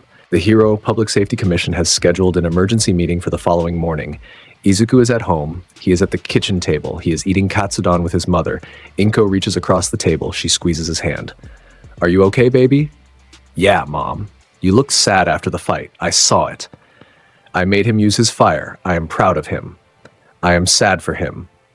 Yeah, both." "That sounds about right." She squeezes harder. He squeezes back. His phone buzzes. It is Mina. "Can I come over now?" Yes, she is at the door in 15 minutes. She has run the whole way. Her hair is a mess. She is in sweats and a hoodie. She is holding a bag of convenience store mochi. She holds the bag out to him. I won, she says, so I bought you mochi. You won? By association. He laughs. He pulls her inside. Inko greets her, hugs her, makes her a plate of katsudon. The three of them eat. Mina makes Inko laugh. Inko tells embarrassing stories about Izuku as a kid. Mina is delighted. Izuku is mortified. He puts his face in his hands. He laughs anyway. After dinner, Inko goes to bed. Mina and Izuku go up to the roof of the apartment building. They sit on the edge with their feet hanging over. The city is spread out below them. Tokyo is a sea of lights. You scared me, she says, when you took on the Nomu. I had it. I know you had it, but you scared me. I am sorry, Mina. She leans her head on his shoulder. Do not be sorry. Just promise me you will come back. Every time. Whatever you go fight, whatever it is. Promise me. I promise. She lifts her head. She looks at him. He looks at her. He kisses her. It is their first kiss. It is on a roof, in the wind, with the city below them, with the smell of rain coming in from the east. Her hands find his collar. His hand finds the back of her neck. She tastes like mochi and tea. He tastes like home. When they break apart, she is smiling so wide her cheeks hurt. Took you long enough, Avatar. Sorry, Pinky. She laughs. He pulls her close. They sit on the roof for an hour. They do not say much. They do not need to. Across the city, Toga sits in her bedroom in front of her wall of photos. She has just received an email from a recruiter. The League of Villains, what is left of it, has reformed under new leadership. They are looking for talent. They are looking for, specifically, infiltrators. They are looking for someone unusual, someone with a quirk like hers. The email contains an offer, a target, a timeline. The target is UA High School. The timeline is the upcoming summer training camp. The email contains photos of the camp's location, of the surrounding forest, of the cabins, of the students, she scrolls down, of him, of Izuku. Toga stares at the photo. She brings up a hand and presses her palm flat to the screen over his face. My dragon. She whispers, she types her reply, I am in. She hits send. She looks at the photo on her wall, the one of Izuku and Mina walking out of school together, his hand brushing hers, her face turned up toward his with a smile that Toga wants for herself. And she takes a knife out of her boot. She walks to the photo. She pushes the tip of the knife through Mina's face. She drags it down. She rips Mina out of the photo. She is left with a photo of Izuku alone.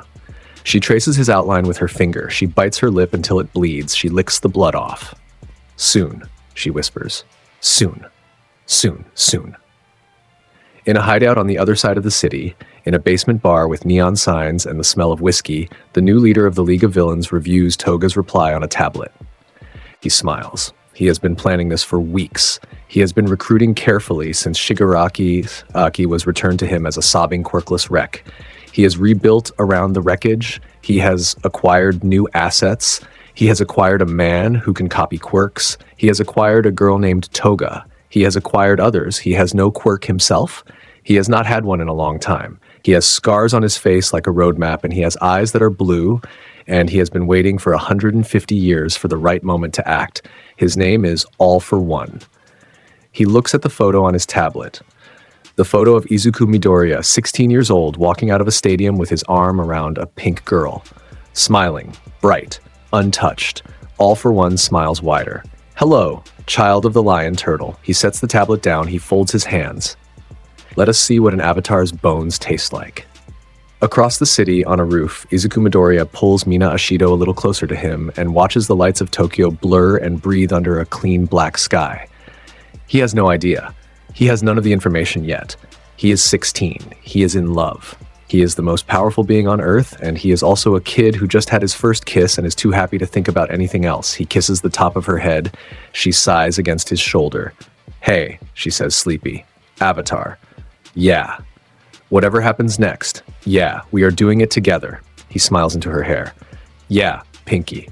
We are. The wind picked up, a cold front moving in from the east, carrying the promise of rain. Mina shivered against his shoulder and he pulled her tighter, letting his core temperature rise 2 degrees. Just enough warmth radiating from his skin to keep her comfortable without scorching the hoodie.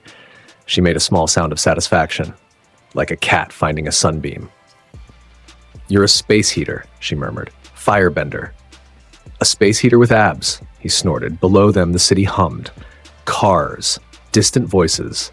The ambient thrum of 8 million lives pressing forward through the night. Izuku felt all of it through the air currents. Every vibration, every shift in pressure, every movement of the atmosphere around them like a living map drawn in invisible ink. "We should go inside," he said. "It's going to rain." 5 more minutes. "Mina, you're already shaking." 5 more minutes. She pressed her face harder into his shoulder. "This is the best night of my life, and you're trying to end it because of weather." He let the warmth increase another degree. 3 more minutes. "Deal." They sat.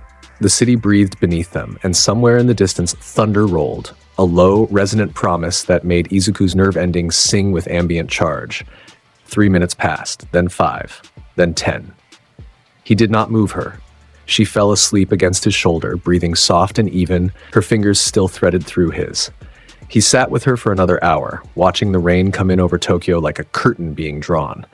When it reached them, he raised his free hand and bent the water around them. A dome of diverted rain, each drop sliding along an invisible curve above their heads and falling to either side. They stayed dry. She stayed warm. He stayed awake. Eventually, he lifted her, one arm under her knees, the other behind her back, and carried her down the stairwell to his apartment. His mother was asleep. He set Mina on the couch, draped a blanket over her, and sat in the kitchen chair across from her, watching, thinking. The sports festival had announced him to the world. The USJ had proven what he was. And now everyone who mattered knew his name. Heroes, villains, government officials with agendas he could feel forming like pressure systems on a weather map. The next move was coming. He could sense it the way he could sense a storm building. He looked at Mina's sleeping face. The way her horns caught the faint light from the kitchen. The way her lips were slightly parted, still curved in a half smile from something she was dreaming. Whatever was coming, whoever was coming, they would have to go through him to get to her. And nothing in this world or any other had ever gone through him. He closed his eyes. Meditated. In the spirit realm, Aang was waiting for him. "You did well today," Aang said, cross-legged, floating 3 inches off nothing, that eternal gentle face. "I did what was necessary." "You did more than that. You made a boy use his fire again. That matters." Izuku sat across from him. "Something is building. I can feel it. Bigger than Shigaraki, bigger than the League." Aang's expression shifted, older, sadder. "There is a man in your world who has lived too long. He has taken power from others for over a century. He is patient in a way that young evil never is. All for one. Yes, he has been watching you since the sports festival, possibly before. What does he want? What every tyrant wants. Everything. But you represent something he cannot steal. The Avatar's spirit passes between lives. It cannot be taken. It cannot be held. He has never encountered something he cannot possess." Aang paused. "That makes you either his greatest curiosity or his greatest threat." "Both." "Both," Aang agreed. "Be ready, Izuku. The storm you feel building, it will break sooner than you think." Izuku opened his eyes. Dawn was creeping through the kitchen window. Mina was still asleep. His phone showed 17 missed messages. Classmates, news alerts, one from Gran Torino. Gran Torino's message was 3 words. "Come see me." 2 weeks after the sports festival, hero internships began. Every student in Class 1A received offers from professional hero agencies, invitations to train, observe, and participate in real hero work under licensed supervision. Izuku received 112 offers. He ignored all of them except one. Gran Torino, a retired hero, former teacher at UA. One of the few people alive who had known the previous holders of One for All. And, according to All Might's quiet suggestion, someone who knew things about the world before quirks that most people had forgotten. The old man lived in a small apartment in Musutafu that smelled like taiyaki and dust.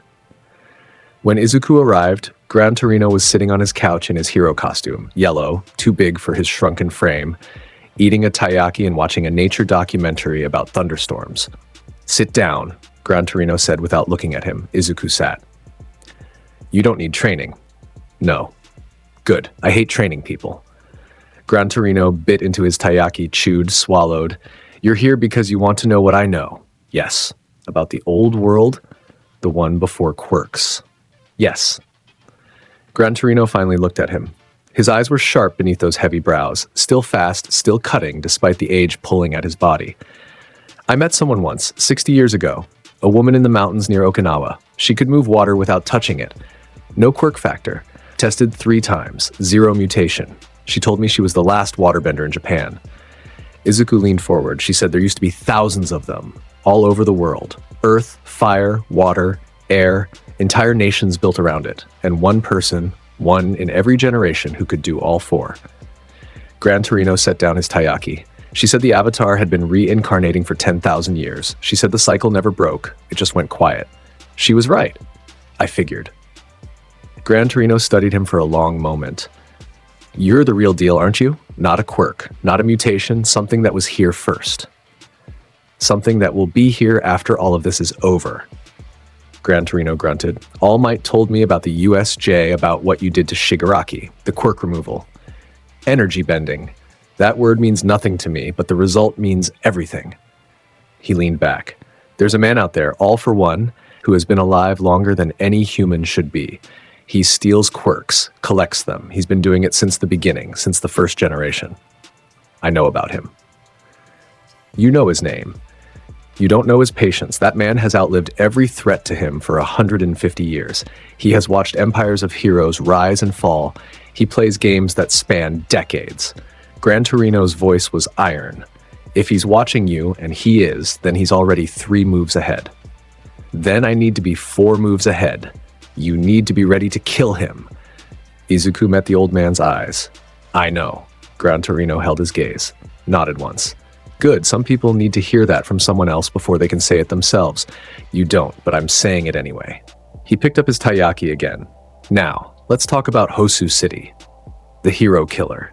Stain, a vigilante serial killer who had been targeting professional heroes for months, slicing them down in alleyways and back streets, leaving them broken and sometimes dead. His ideology was spreading online like wildfire. Most heroes were frauds, motivated by money and fame rather than genuine desire to help. Only one man was a true hero. Only All Might. He's been operating in Hosu for 3 weeks, Gran Torino said. The police have nothing. The heroes he's attacked won't talk, either too injured or too ashamed. He's fast, experienced, and genuinely believes he's doing the right thing. His quirk? Blood Curdle. He ingests a target's blood and paralyzes them. Duration depends on blood type. He uses bladed weapons to draw blood and then licks it. He needs physical contact with blood. Correct. Which means he fights close. He's a blade specialist. Swords, knives, throwing weapons, expert-level combat training, possibly military. He can take on multiple pro heroes at once and win. Can he take on someone whose blood he can never reach? Gran Torino smiled. That's why I'm telling you. You're going to run into him. I can feel it.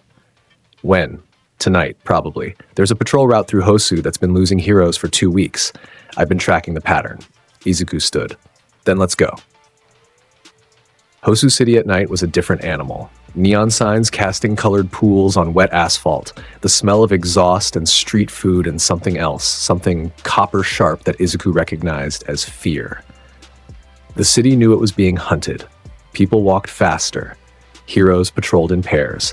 The air carried tension like static before a storm. Izuku moved across the rooftops on currents of air, his feet barely touching each surface before launching to the next.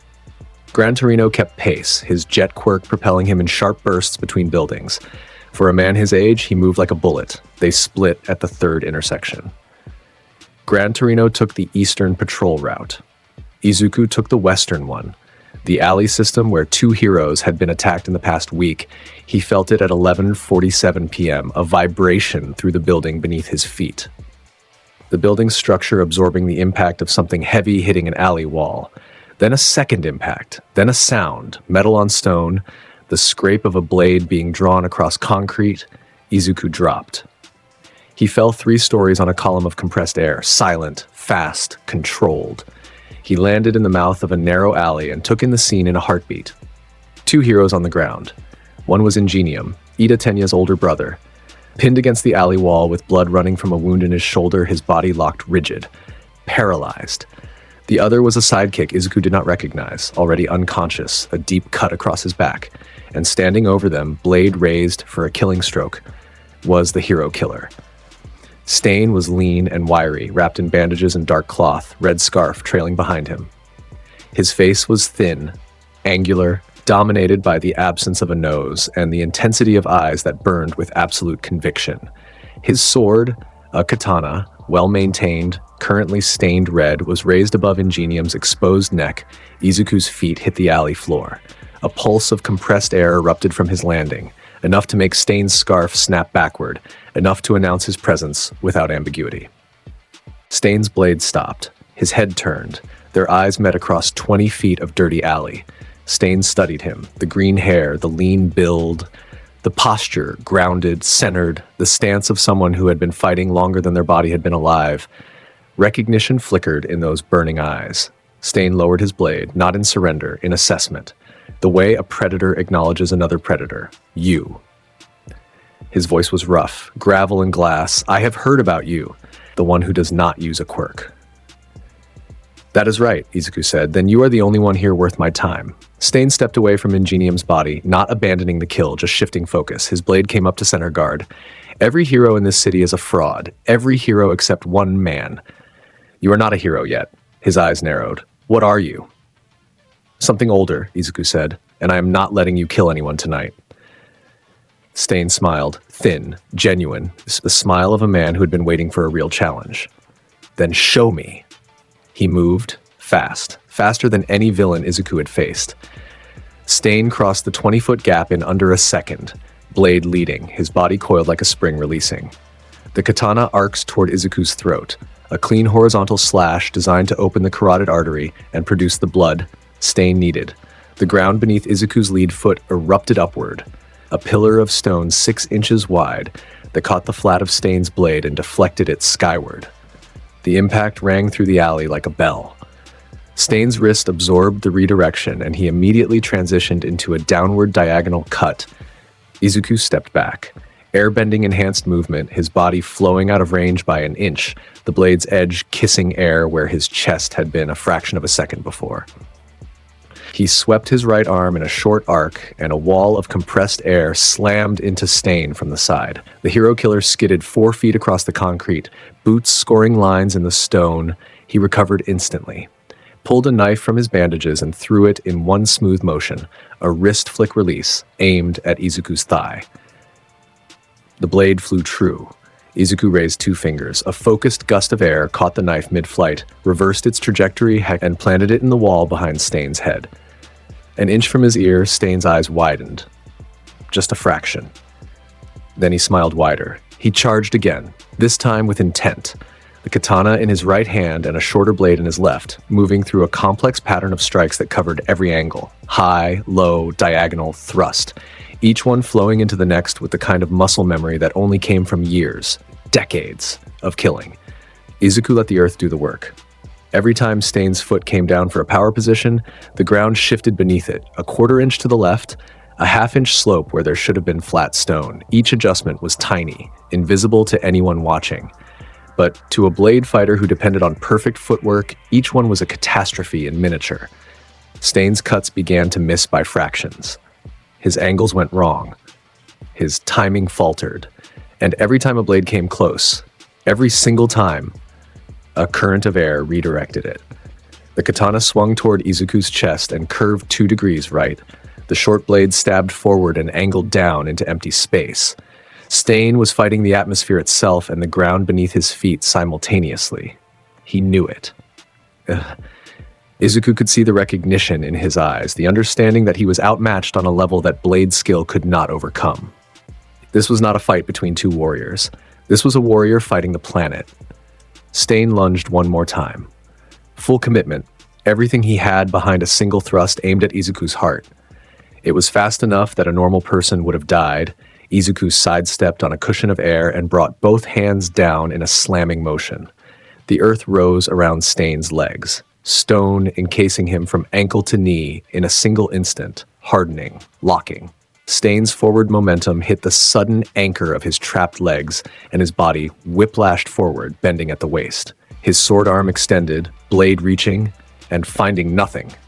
Izuku pointed 2 fingers at Stain's hands, a focused arc of golden lightning, controlled amperage, enough to scramble motor signals without cooking flesh, surged from his fingertips and connected with both of Stain's wrists simultaneously. The hero killer's hands seized. His fingers locked open. Both blades clattered to the alley floor. Stain crashed to his knees. His legs were trapped in stone. His hands were useless. His body was bent forward, breathing hard, blood and sweat dripping from his chin onto the dirty concrete. The fight had lasted 19 seconds. Izuku stood over him, unblemished, untouched. Not a single drop of his blood spilled.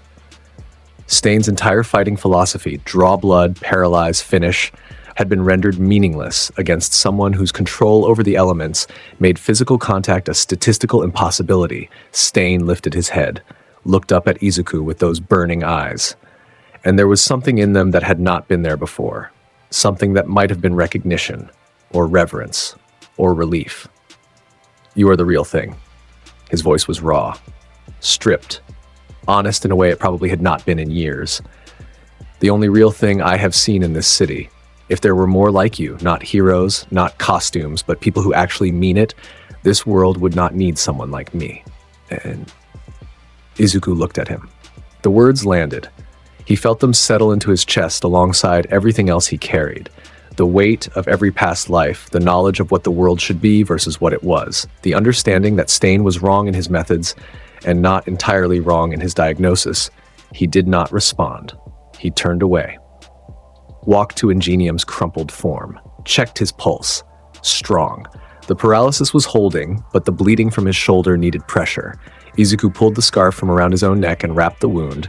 Behind him, Stain watched, still on his knees, still restrained, still staring at Izuku's back with something that no hero had ever earned from the hero killer. Respect. "Midoriya." Stain's voice carried through the alley. Izuku did not turn. One question, one answer. "Then I am done." Izuku waited. The symbol of peace is fading. Everyone can see it. What replaces him? Izuku finished wrapping Ingenium's wound, stood, turned his head just enough that Stain could see his profile.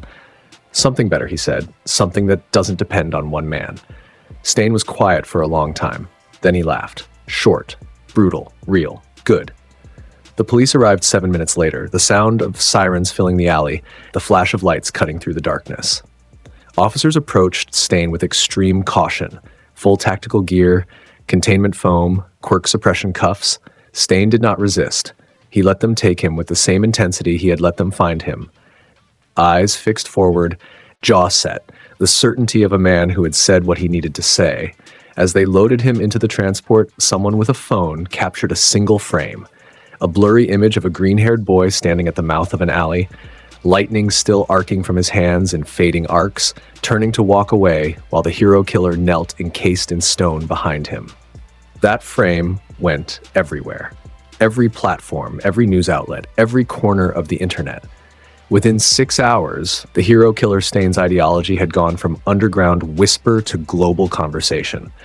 And in every version of that conversation, there was one consistent image: the boy who stopped him without being touched.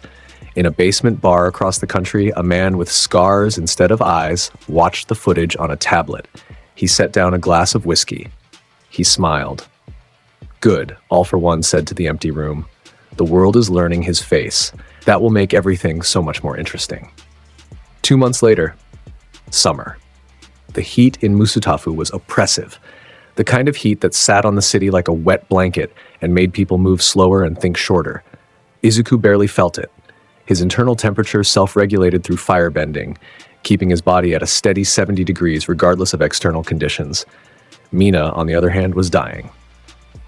"It's so hot," she whined, draped across his shoulder on the bus to the training camp. Her pink skin was flushed darker at the cheeks and the tips of her horns. "How are you not sweating? You literally make fire." "Internal regulation. Can you share?" He placed his palm on the back of her neck and pulled heat from her body, a gentle firebending technique, extracting thermal energy through contact. Her shoulders dropped immediately. She made a sound that bordered on indecent. "Oh my God. Do that forever." "I'm trying to read." "Read with one hand." He kept his palm on her neck. "Read with one hand." She dozed against his shoulder with a satisfied smile. Across the bus, Bakugo watched this exchange with a scowl that could have curdled milk. Kirishima, next to him, wisely said nothing.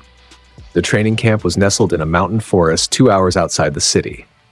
a sprawling area of dense woodland surrounding a compound of cabins and training grounds operated by the Wild Wild Pussycats hero team. The trees were old here, deep-rooted. Izuku felt their root systems through the earth the moment the bus stopped, a vast network spreading beneath the forest floor like veins in a body, connecting everything to everything. The first 3 days were training. Intensive, exhausting training designed to push every student's quirk to its absolute limit. Aizawa and the Pussycats ran drills from dawn until the students could barely stand. For most of the class, this was grueling. For Izuku, it was an opportunity to push limits he had been containing in public.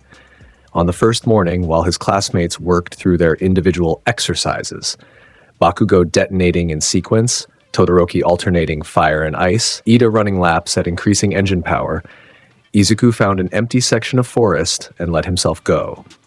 Airbending speed drills. He moved between the trees at a velocity that turned him into a streak, green and blur, changing direction on a dime, using air currents to redirect his momentum without losing speed. Each tree was a checkpoint. Each gap was a vector. He covered a mile of dense forest in 12 seconds, weaving between trunks with fractions of inches to spare. Then, earthbending. He planted his feet and reshaped an entire hillside, the slope flowing like clay under his influence, stone lifting and resettling, the topography of the terrain changing to create a flat training platform from what had been a 40-degree incline. Trees adjusted their root grip as the soil moved beneath them. The Pussycats, watching from a ridge, said nothing for a full minute. Then, fire. Blue fire that erupted from both hands in twin streams aimed straight up, burning hot enough to scorch the forest canopy above him clean. Leaves and branches vaporized instantly. A column of blue light rose into the sky like a beacon, visible for miles. The heat rolled outward in waves that made the nearest trees creak and pop. Uraraka, working on her float limit 300 meters away, looked up and saw the blue light piercing the canopy. Is that Midoriya? Sero, beside her, just shook his head. That guy isn't even from this planet. Bakugo saw it too. He was mid-explosion when the blue light appeared over the tree line. He stopped, stared at it. His hands smoked, his jaw worked. Then he turned back to his training and detonated so hard the nearest 3 trees lost their bark. On the third night, the forest was quiet. Insects singing in the dark, the occasional rustle of wind through old branches. Class 1A was scattered across the compound, some in cabins sleeping, some doing last-minute training by lantern light, some gathered around a campfire telling stories. Izuku was alone. He sat on a flat rock at the edge of the forest, legs crossed, eyes closed. Meditation. He was deep in it, spirit realm deep, communicating with past lives about energy patterns he had been sensing for days. Something wrong in the forest's chi, something displaced. Presences that did not belong. He felt her before he heard her, a shift in the air current behind him. A heartbeat. Light footsteps on soft earth, the kind of footsteps that belonged to someone who had practiced moving without sound. A scent underneath the forest air, copper and something sweet like honey over blood. He opened his eyes. She stood at the tree line, 10 feet away. Blonde hair in twin buns, yellow cardigan over a school uniform that did not belong to any school. Amber eyes that caught the moonlight and threw it back with an intensity that had nothing to do with reflected light. A knife in her right hand held loose at her side, its blade already carrying a thin coat of something red. She was smiling. That too-wide smile. The one that belonged to a girl for whom the distance between love and violence had never existed. Himiko Toga. "Hi, Dragon," she said. Her voice was light, musical, the voice of someone telling a joke only they understood. "I found you." Izuku remained seated. His body was still. His senses were extended in every direction, air currents reporting movement patterns, earth vibrations mapping her weight distribution, thermal signatures showing her slightly elevated heart rate. She was alone. No other League members within his detection range. "You are League of Villains," he said, her head tilted, like a bird considering a worm. "I am whatever I want to be. Then be somewhere else." She laughed, high and bright and wrong in a way that made the forest itself seem to lean away from her. She stepped forward, 1 step, then 2. Her knife hand stayed at her side. Her other hand rose and pressed against her own chest, over her heart. "You don't understand yet," she said. I'm not here to fight you. I would never fight you. You're everything. Her eyes were shining, not with tears, with something more alarming. I've watched you since the entrance exam. The way you move, the way you burn, the way your eyes go white and the whole world bends around you. She bit her lower lip, drew blood, licked it. I want to be close to that. I want to stand in that fire and feel what it's like. You need to leave. I know things about them. The League, their new leader, the one with no face. He's planning something for tonight. He sent people. I came first because I wanted to see you before. She stopped. Her smile flickered. Something almost honest crossed her face, almost vulnerable. Then it was gone, replaced by that manic brightness. I came to warn you, Dragon, because you're mine, even if you don't know it yet. Izuku stood. The motion was fluid, from sitting to standing without transition, like a puppet lifted by its center. He looked at Toga across the 10 feet of moonlit forest, and he saw everything in her. The obsession, the damage, the genuine intelligence beneath the performance, the girl who was so broken that love and blood had fused into the same impulse. How many are coming? Her smile widened. Dozens, maybe more. They're already in the forest. Where? Everywhere. She took a step backward into the shadows, her outline began to dissolve into the darkness. Protect your friends, Dragon. Protect that pink girl you like so much. A flicker of something crossed her face. Jealousy, sharp and clean as a blade. I'll be watching. She was gone. The forest closed around the space where she had been. Izuku stood still for 1 second. 2. Then the trees to the east exploded into flame. The attack was coordinated and massive. Villains from every direction, emerging from the forest in groups, armed, enhanced, screaming war cries. The flames spreading through the eastern tree line were artificial, a villain with a fire quirk igniting everything in their path. Blue-gray gas was flooding the forest floor from the north, some kind of knockout agent, spreading fast. Izuku moved. He hit the ground running and the ground responded. Every footstep sent a pulse of information through the earth. Locations, movements, weight distributions. He mapped the entire attack in 4 seconds. 37 hostile bodies. 8 vectors of approach. 3 primary targets, the student cabins, the training grounds, and something else. Someone moving fast toward the eastern ridge where he knew specific students were still training. The gas came first, a wall of blue-gray fog rolling toward him through the trees. Izuku inhaled deep from his core and then exhaled with the force of a jet engine. A horizontal hurricane of compressed air erupted from his mouth and hit the gas cloud head-on, dispersing it backward in a violent reversal that sent it rolling back toward its source. The villain producing it, a man in a gas mask standing at the tree line with clouds pouring from his body, found his own product rushing back into his face. The gas mask helped, but the air pressure behind the reversal did not. He hit a tree and stopped moving. A figure burst from the trees to Izuku's right. Massive, enhanced, muscles stacked on muscles in a way that suggested artificial modification. He was 8 feet tall and moving at a dead sprint, fists raised, aiming to crush. Izuku stomped his lead foot forward and pushed both hands in the same direction. A wall of earth, 6 feet thick, 20 feet wide, launched from the ground and traveled horizontally at 60 miles an hour.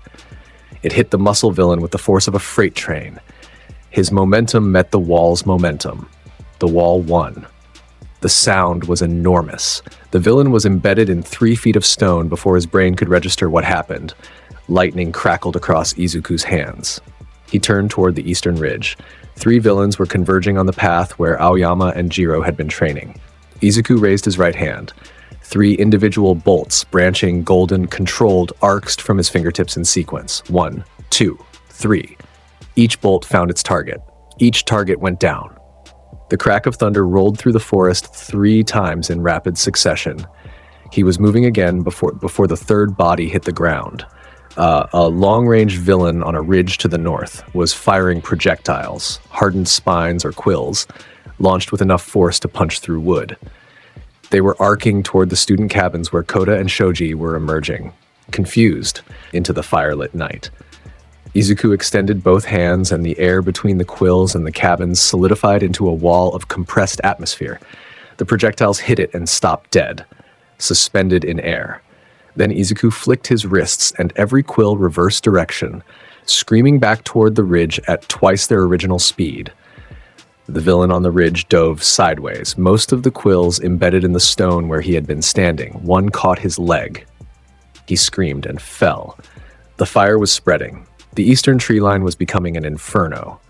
Izuku reached toward the nearest water source, a stream running through the valley below the camp, and pulled.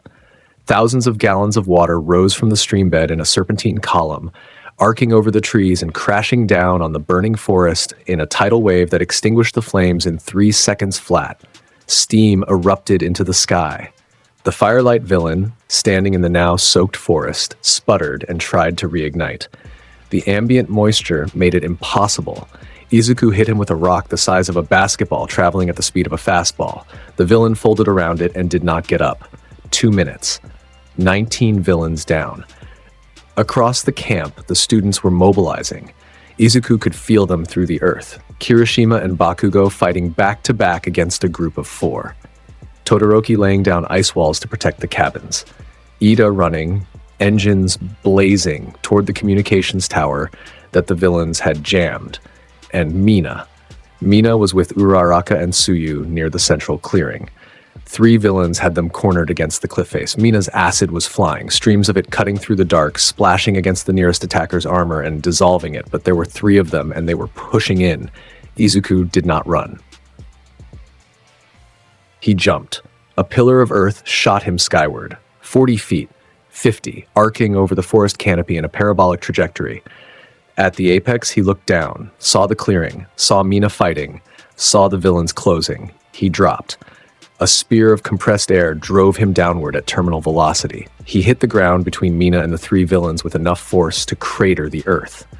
The shockwave of his landing, a circular pulse of earthbending that expanded outward from impact, caught all 3 villains and hurled them backward into the cliff face. 2 hit stone and crumpled. The 3rd managed to stay standing, dazed, raising a weapon. Izuku pointed 1 finger. A single bolt of lightning. The villain dropped. Mina stared at him from 3 feet away. Her acid was still dripping from her hands. Her breathing was heavy. Her gold eyes were enormous. "Hi," he said. "Hi," she said. Then, "Show off. You had it handled. Shut up and help me get to the others." They moved together, Izuku clearing the path, earth walls deflecting attacks, air blasts knocking charging villains aside, fire lighting the way through smoke-filled passages. Mina covering their flanks, acid streams that dissolved weapon arms and hardened skin, and anything that got too close from behind in the northern section of the forest. Bakugo was in trouble, not losing. Bakugo was incapable of losing without taking everything around him down first, but he was being herded. 3 villains with compression quirks were boxing him in, reducing his explosion radius, forcing him backward toward a 4th villain. Izuku could feel waiting in the trees behind him. An ambush. Izuku drew a breath and exhaled a horizontal wall of air that hit the northern tree line like a natural disaster. The 3 compression villains, the ambush villain, and about 50 trees in a quarter-mile radius were flattened simultaneously. The sound was the sound of the world clearing its throat. Bakugo, standing in the sudden open space where dense forest had been moments ago, stared at the devastation. His hands smoked. His red eyes found Izuku across the clearing. They locked gazes for 2 seconds. Something passed between them that words would have ruined. Then Bakugo turned away. Back to the fight. Izuku did the same. The attack lasted 11 more minutes. Izuku tore through the remaining villains the way a blade tears through paper, each encounter lasting seconds, each resolution absolute. By the time pro heroes arrived as backup, there was nothing left to back up.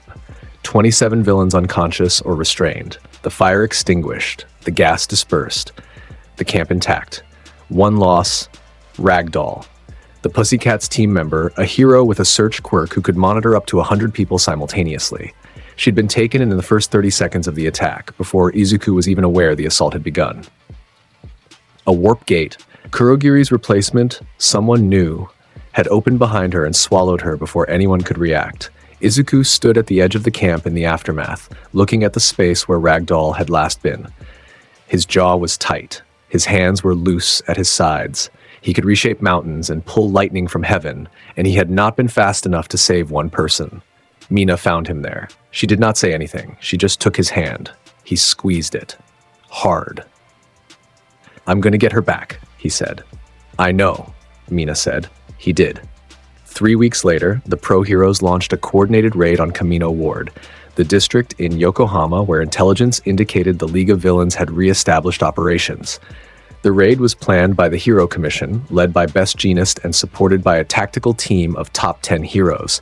Izuku went without permission. Nobody stopped him. Nobody could. When he told Aizawa he was going, the teacher looked at him for 5 seconds and said, "Don't die." Izuku said, "No promises." Aizawa said, "That's not funny." Izuku said, "I know," and left. He arrived in Kamino Ward at 11 p.m. The district was a decayed section of industrial buildings and abandoned warehouses, the kind of place that society had forgotten and villainy had adopted. He moved across rooftops in silence, airbending, muffling his footsteps, feeling for the underground complex through vibrations in the earth. He found it. 4 stories beneath the surface. Steel and concrete and something else. A humming energy that set his spiritual senses on edge. Old power. Accumulated power. The energy signature of someone who had been alive far too long. The raid hit simultaneously from 3 entry points. Heroes flooding underground. Izuku took the 4th entry point, the one nobody planned, because nobody planned for someone who could reshape the earth itself into a staircase descending straight down through solid bedrock. He dropped through the ceiling of the League's central chamber in a column of displaced stone and landed in the middle of their operations room. 3 villains at a table went for weapons. Izuku raised both hands and compressed the air around all 3 of them into cocoons of pressure that immobilized them without physical contact. They hung suspended, gasping, unable to move. The rest of the League's forces, 12 more villains scattered through the complex, felt the building shake. The walls moved. Corridors collapsed. New walls appeared where doors had been. Izuku was reshaping the entire underground structure in real time, sealing exits, opening pathways for the incoming heroes, and funneling every villain toward a central point where they could be contained. He found Ragdoll in a holding cell on the lowest level. Alive. Weakened. Her search quirk had been extracted, stolen by All for One. She looked up at him with eyes that had been empty for 3 weeks and started crying. "You're safe," Izuku said. "I'm getting you out." He carried her to the surface team, handed her to Tiger, who was shaking. Then he turned back toward the complex. Because he felt something rising from below, something enormous and ancient and patient beyond human measure, All for One. He arrived with that terrible stillness. One moment the air was empty. The next, he was there, standing in the rubble of the collapsed complex above ground. The concrete beneath his feet smooth and untouched despite the destruction around him. His face was a landscape of old scars. His eyes were gone, just smooth skin where they should have been.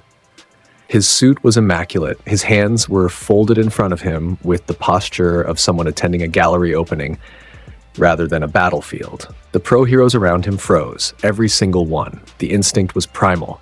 The recognition of something at the top of the food chain, something that had been killing longer than any of them had been alive. All for One turned his scarred face toward Izuku. That eyeless gaze found him with absolute precision. "Hello, child of the lion turtle," he said. His voice was pleasant, warm even, the warmth of a furnace door. "I have been wanting to meet you properly." Izuku stood 30 feet away. The air around him went still. The temperature dropped. His eyes began to pale. "You have Ragdoll's quirk," Izuku said. "I have many quirks." All for One smiled. "I have been collecting them for 150 years.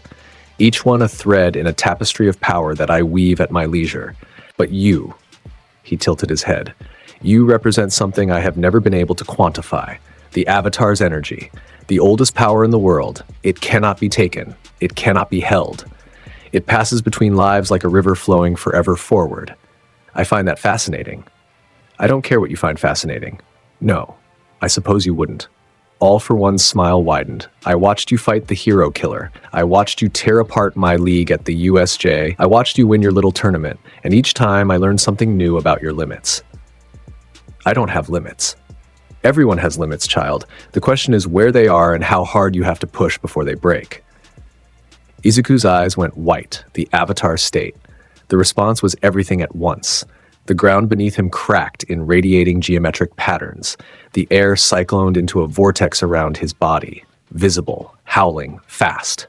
Blue fire erupted from his fists in twin coronas. Lightning crawled across his shoulders, his arms, his torso. His hair lifted. His feet left the ground by an inch. He thrust both palms forward. The shockwave of compressed air that erupted from his hands was visible, a dome of displaced atmosphere expanding at supersonic speed. It hit everything in a straight line. Parked cars, concrete barriers, a section of building facade, the road surface itself, all stripped away in an instant, peeled backward like paper, reduced to debris that scattered into the night sky. All for one took it head-on. He stacked 4 quirks in a half-second. Impact recoil, shock absorption, kinetic redirection, and a strength enhancement that let him plant his feet and hold ground.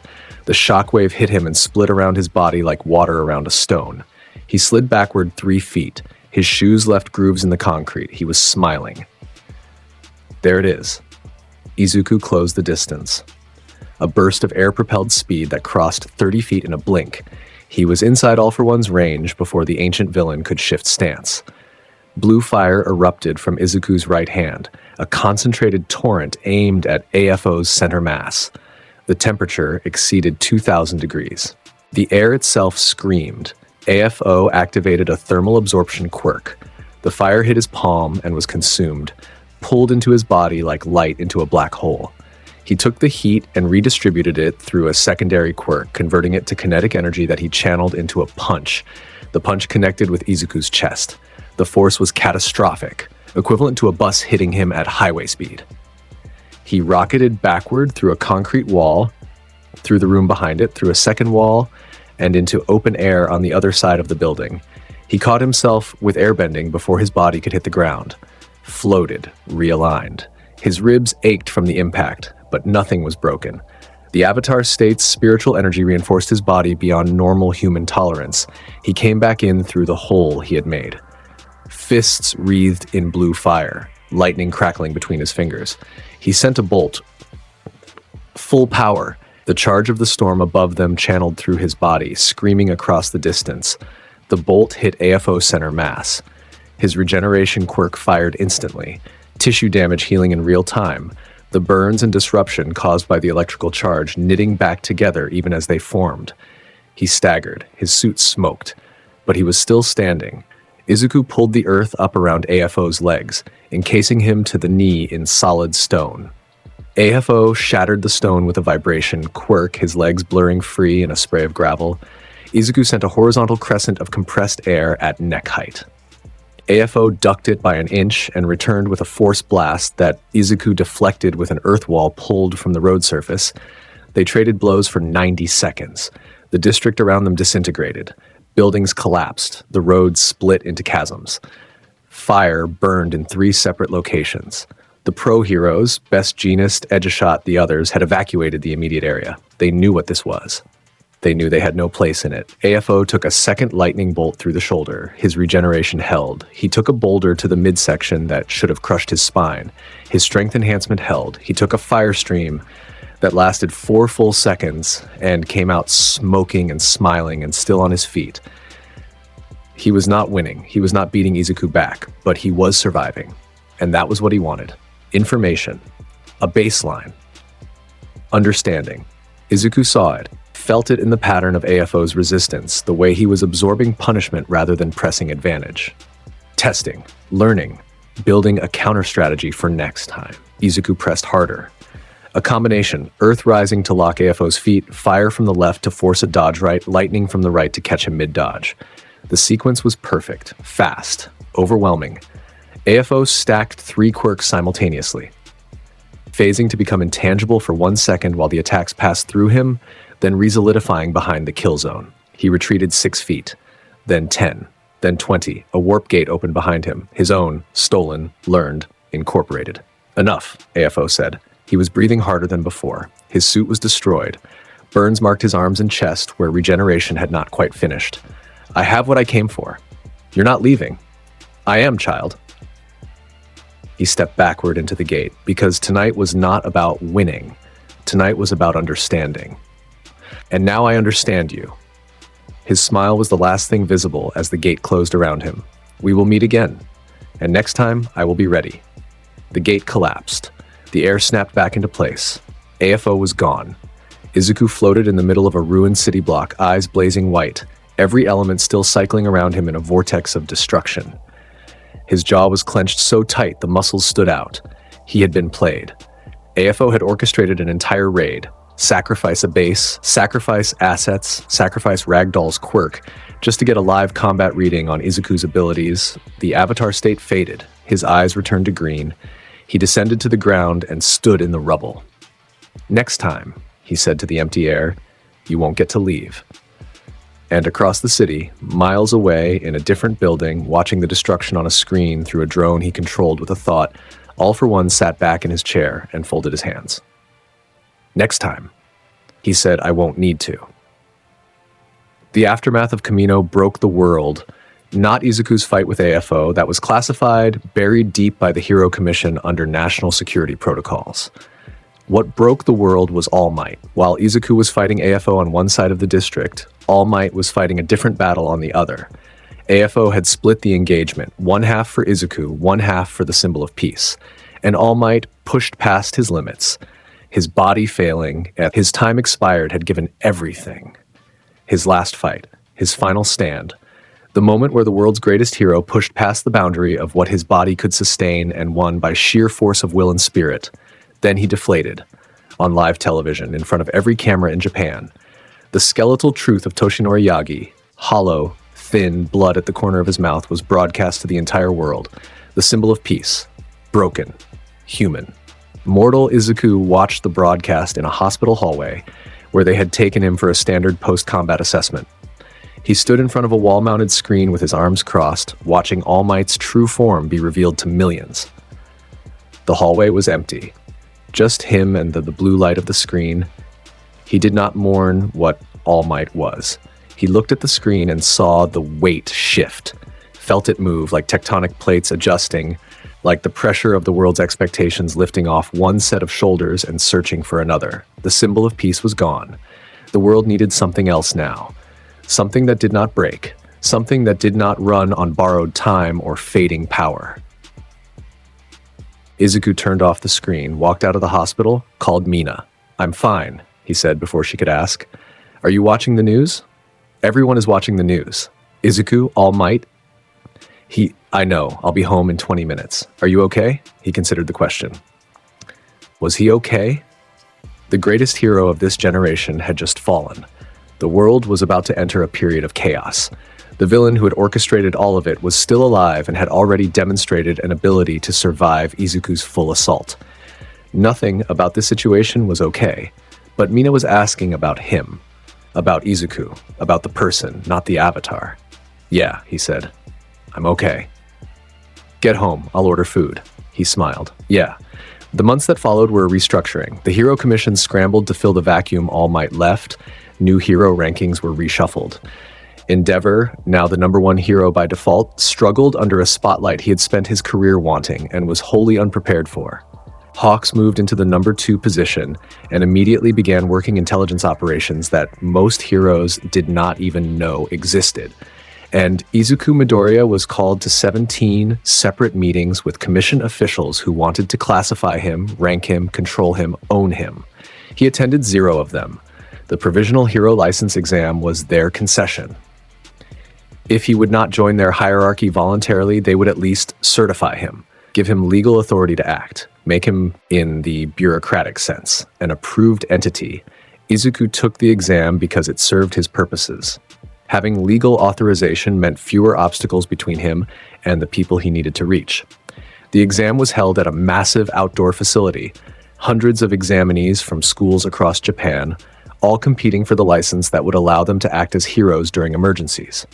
The format was 2 stages, a battle royale elimination round and a rescue operation simulation. Izuku finished both stages in 11 minutes. The battle royale lasted 6 minutes for him.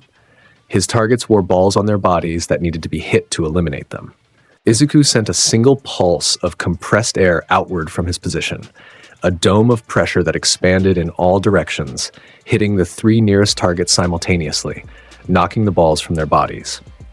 Then he walked toward the densest cluster of opponents and generated a localized windstorm that stripped targets from anyone within 30 feet. His movements were efficient, each step purposeful, each bending motion serving multiple objectives. He passed with a score so high that the examiner's computer flagged it as a potential data entry error. The remaining 5 minutes he spent helping 3 examinees who were about to fail. 1, a nervous kid with a transformation quirk who could not maintain his form under pressure. Izuku stabilized by placing a hand on his shoulder and saying, "Your power works because you believe it does. Believe it now." The kid transformed, held it, passed. The examiner who processed Izuku's final score sat at her desk in silence for 30 seconds. Then she stood, walked to the break room, and made herself a very strong coffee without speaking to anyone. Mina passed her exam in the standard time frame, 40 minutes, solid scores, her acid control sharper than ever. When the results posted, she found Izuku outside the facility and slammed into him with a full-body hug. "We did it. You did it. I was done an hour ago." "Shut up. Let me have this." She pulled back, beaming.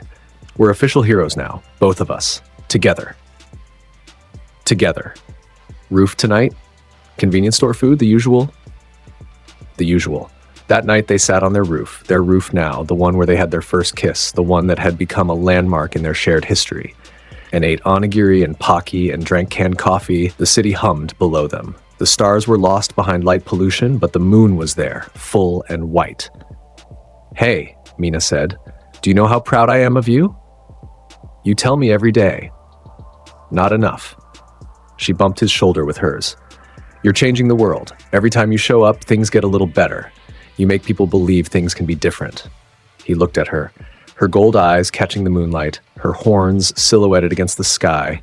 She was beautiful in the way that the truth was beautiful, constant and clear and impossible to argue with. "You make me better," he said. "Damn right I do." She kissed his cheek. "Now eat your onigiri. It's getting cold." On a fire escape across the street, invisible in shadow, Toga watched them. She had been there for 20 minutes. Her knife was in her boot. Her hands were wrapped around her knees, hugging them to her chest. Her amber eyes tracked every movement between them. Every touch, every smile, every easy word that passed back and forth like currency in a language Toga did not speak. She should be reporting their location. She should be noting their patterns, their routines, the security gaps in their building. That was what AFO was paying her for.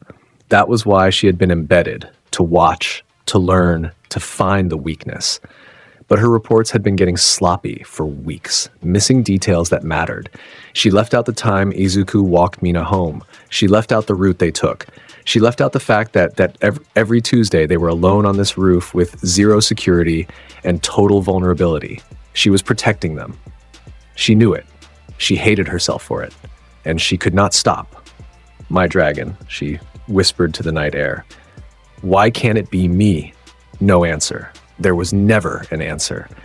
Just the sound of Mina laughing at something Izuku said carried on the wind, and the hollow ache in Toga's chest that never got smaller, no matter how many times she carved his name into her own skin. She disappeared into the shadows. Her next report to AFO was 3 sentences long and contained nothing useful. Months passed. Izuku turned 17, and the world settled into its new normal. A heroic landscape without all might, endeavor struggling at the top, crime rates rising in ways that the media could not ignore. The void at the summit of the hero world was creating a vacuum that villainy was rushing to fill.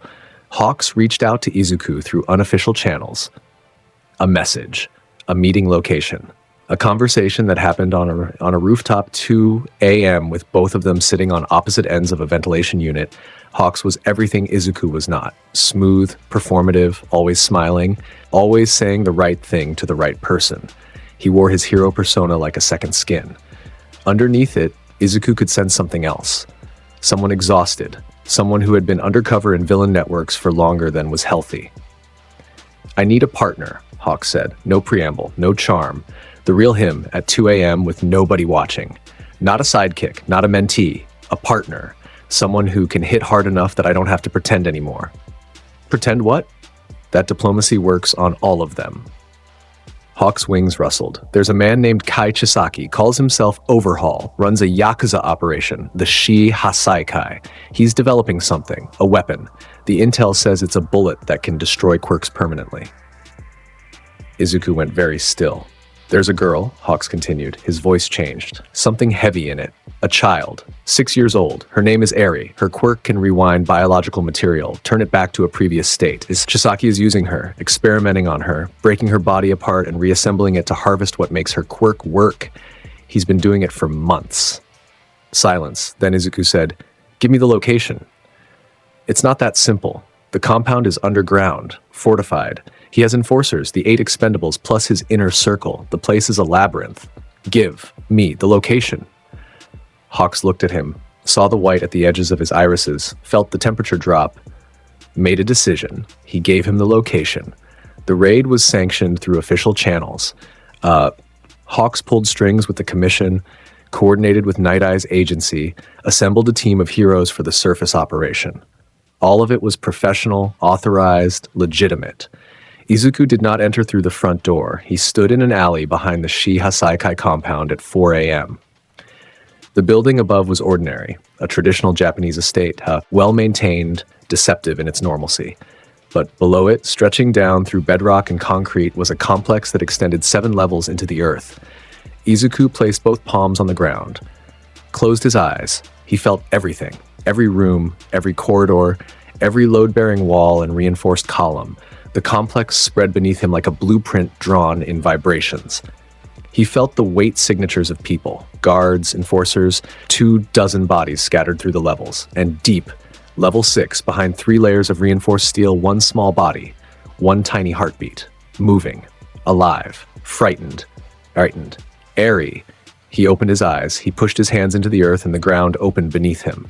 Not a hole, a staircase, spiral, descending, the stone reshaping itself in real time, forming steps beneath his feet as he walked down, each one solid and stable before his weight arrived. The surface closed above him. He descended into the complex like a diver descending into the sea. Level 1, a wide corridor. 2 guards at a checkpoint. They turned at the sound of stone moving, saw a wall where there had been no wall before, saw a boy stepping out of solid earth like it was a doorway. Izuku swept his arm. The floor beneath them became a slope. They slid backward into the wall, which then closed around their legs to the knee. Trapped, immobilized. Done. He moved on. Level 2. A barracks. 12 men in various states of rest and alertness. Some reaching for weapons, some reaching for panic buttons. Izuku stomped. The ceiling came down, not falling, controlled, lowering uniformly by 3 feet, compressing the space, forcing every standing person to the floor. Then the floor rose by a foot, 2 feet, until every body in the room was pinned between earth and earth with just enough space to breathe. He moved on. Level 3, Level 4, each one the same, stone answering his commands, reshaping the architecture of the compound in real time, sealing doors and opening walls and creating paths where none existed, while simultaneously closing every escape route behind him. The complex was becoming his weapon. Its own structure turned against its occupants. On level 5, 3 of the 8 expendables were waiting. They had heard the rumbling. They had felt the building change around them. They were positioned at the entrance to level 6, the last barrier between Izuku and Eri. The first one had a crystal quirk, his body capable of producing and launching diamond-hard crystal projectiles at ballistic speed. He fired the moment Izuku appeared. A barrage of crystal shards, hundreds of them, filling the corridor like a horizontal hailstorm. Izuku raised one hand. An air barrier formed. The crystals hit it and shattered into powder. The powder filled the air. Izuku compressed the powder with a closing fist and packed it into a single dense sphere the size of a grapefruit. Then he launched it back at the crystal user with an earth-propelled flick. It hit the man's chest like a cannonball and sent him through 2 walls. The second one had a speed enhancement. He blurred forward, fast, genuinely fast, closing the distance in under a second. Izuku shifted his left foot 1 inch backward. The floor in front of the speedster dropped. A pit, sudden and deep, the earth opening like a mouth. The speedster's momentum carried him over the edge. He fell.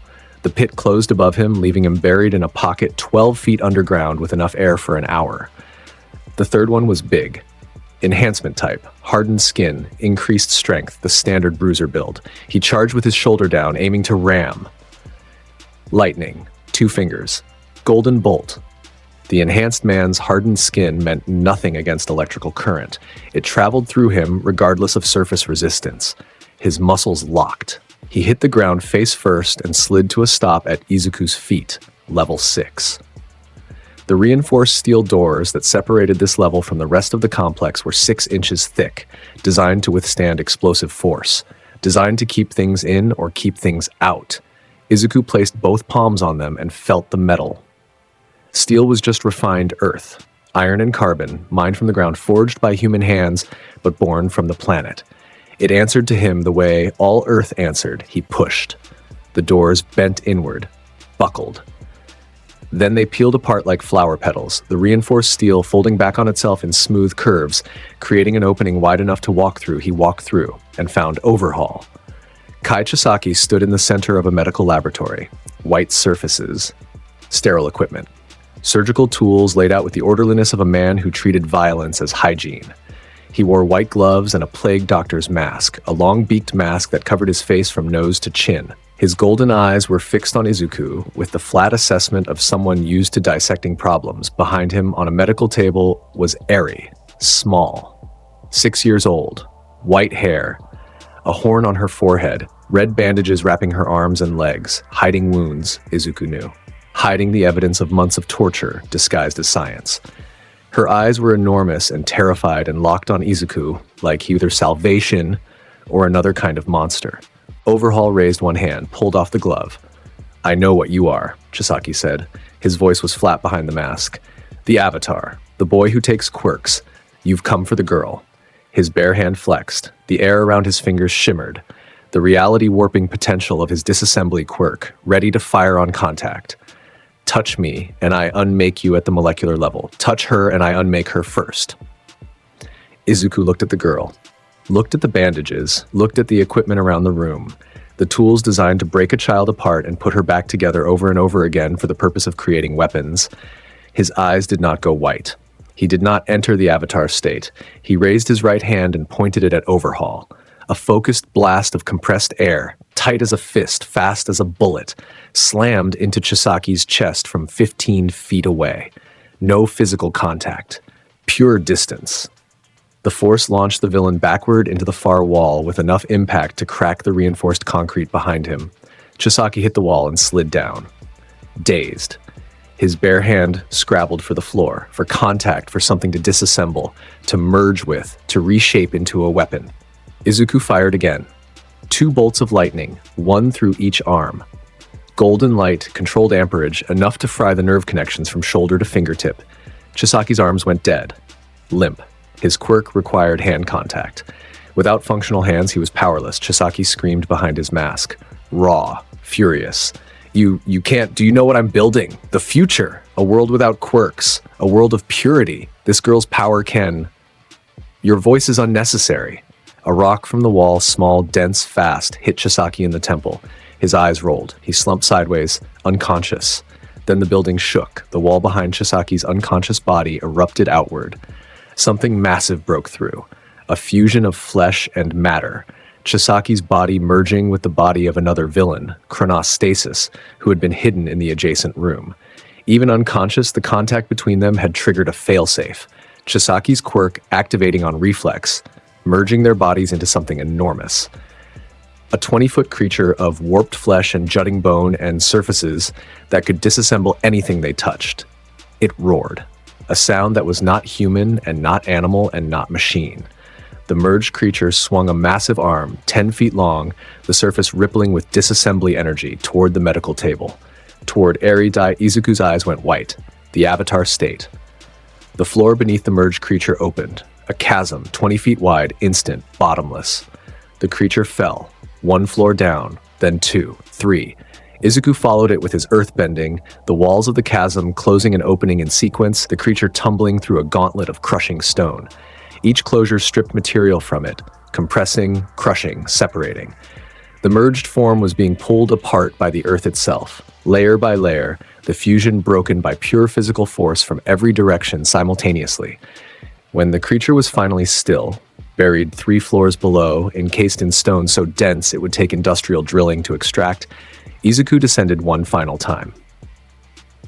He walked through the earth like it was water, parting it with his presence, until he stood before the broken form of Kai Chisaki. The fusion had failed.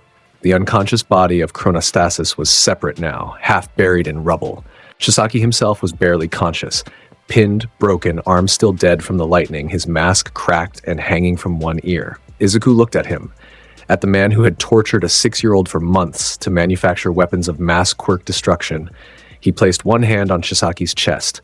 Green and gold light erupted, energy bending. Chisaki's eyes flew open, wide, panicked.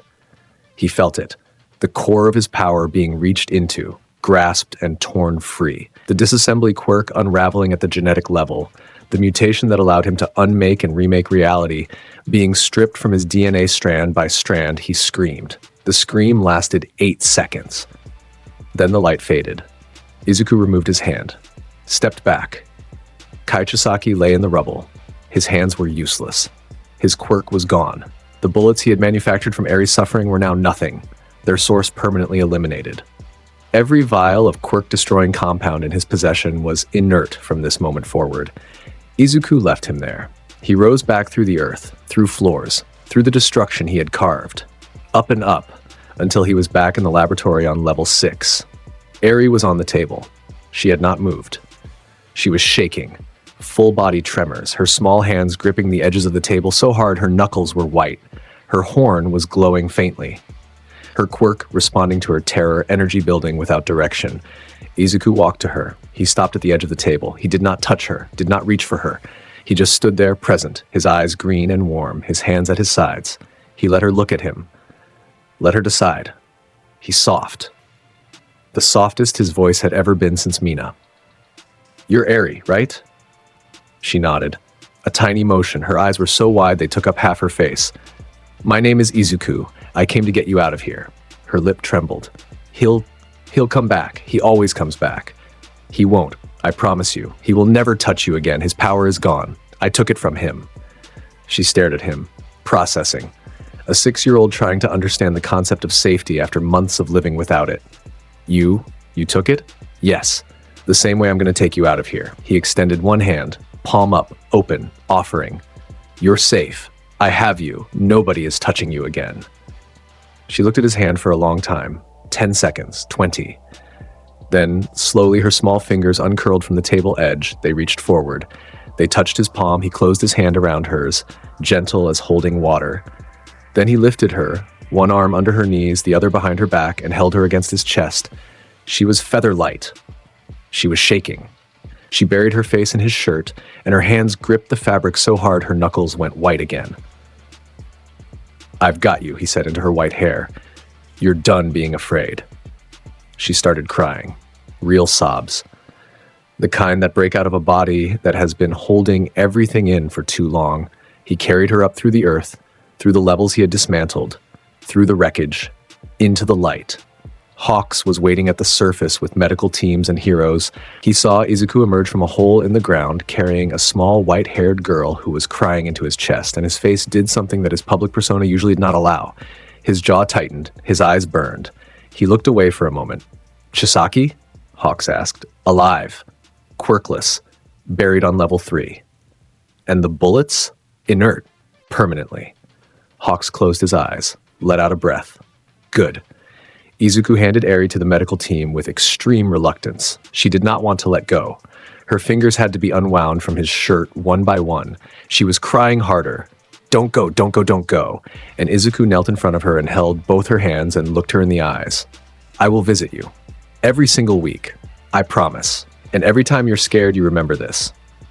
The person who hurt you has nothing left. He cannot reach you. He cannot touch you. He is done." She hiccuped, sniffled, nodded. "Okay," she whispered. "Okay." He stood, walked away. His hands were shaking. He did not let anyone see. Mina was waiting at the extraction point. She had been part of the surface team, holding the perimeter with Kirishima and Sero. When she saw Izuku emerge, she covered the distance between them in 4 strides and had her arms around him before he could speak. "You're shaking," she said into his chest. There was a girl. "I know." Hawks told us. She's 6, Mina. I know. He held her, tight, his face pressed into her hair. For 60 seconds, he was not the Avatar. He was a 17-year-old who had just seen what humanity was capable of doing to its own children. Mina held him until the shaking stopped. Then she pulled back and looked at his face. Her expression was fierce, protective, the look of someone who would burn the world down for the person in front of them. You saved her, she said. That's what matters. He nodded, breathed, centered himself. Yeah, he said, that's what matters. The months that followed were building towards something. Izuku could feel it, the same way he felt storms forming, the same way he felt tectonic pressure building along fault lines. The world was accelerating toward a collision. The Paranormal Liberation Front emerged as the new face of organized villainy. The League of Villains merged with the Meta Liberation Army, a massive ideological movement with hundreds of thousands of followers. Their public face was Destro, a CEO with political connections and a philosophy that quirk use should be unrestricted. Their real architect, invisible, patient, pulling every string from shadows so deep that most of the front's own members did not know he existed, was all for one. Toga was embedded in the front. Her role was officially intelligence, infiltration, disguise, information gathering. In practice, she was AFO's eye on the hero side.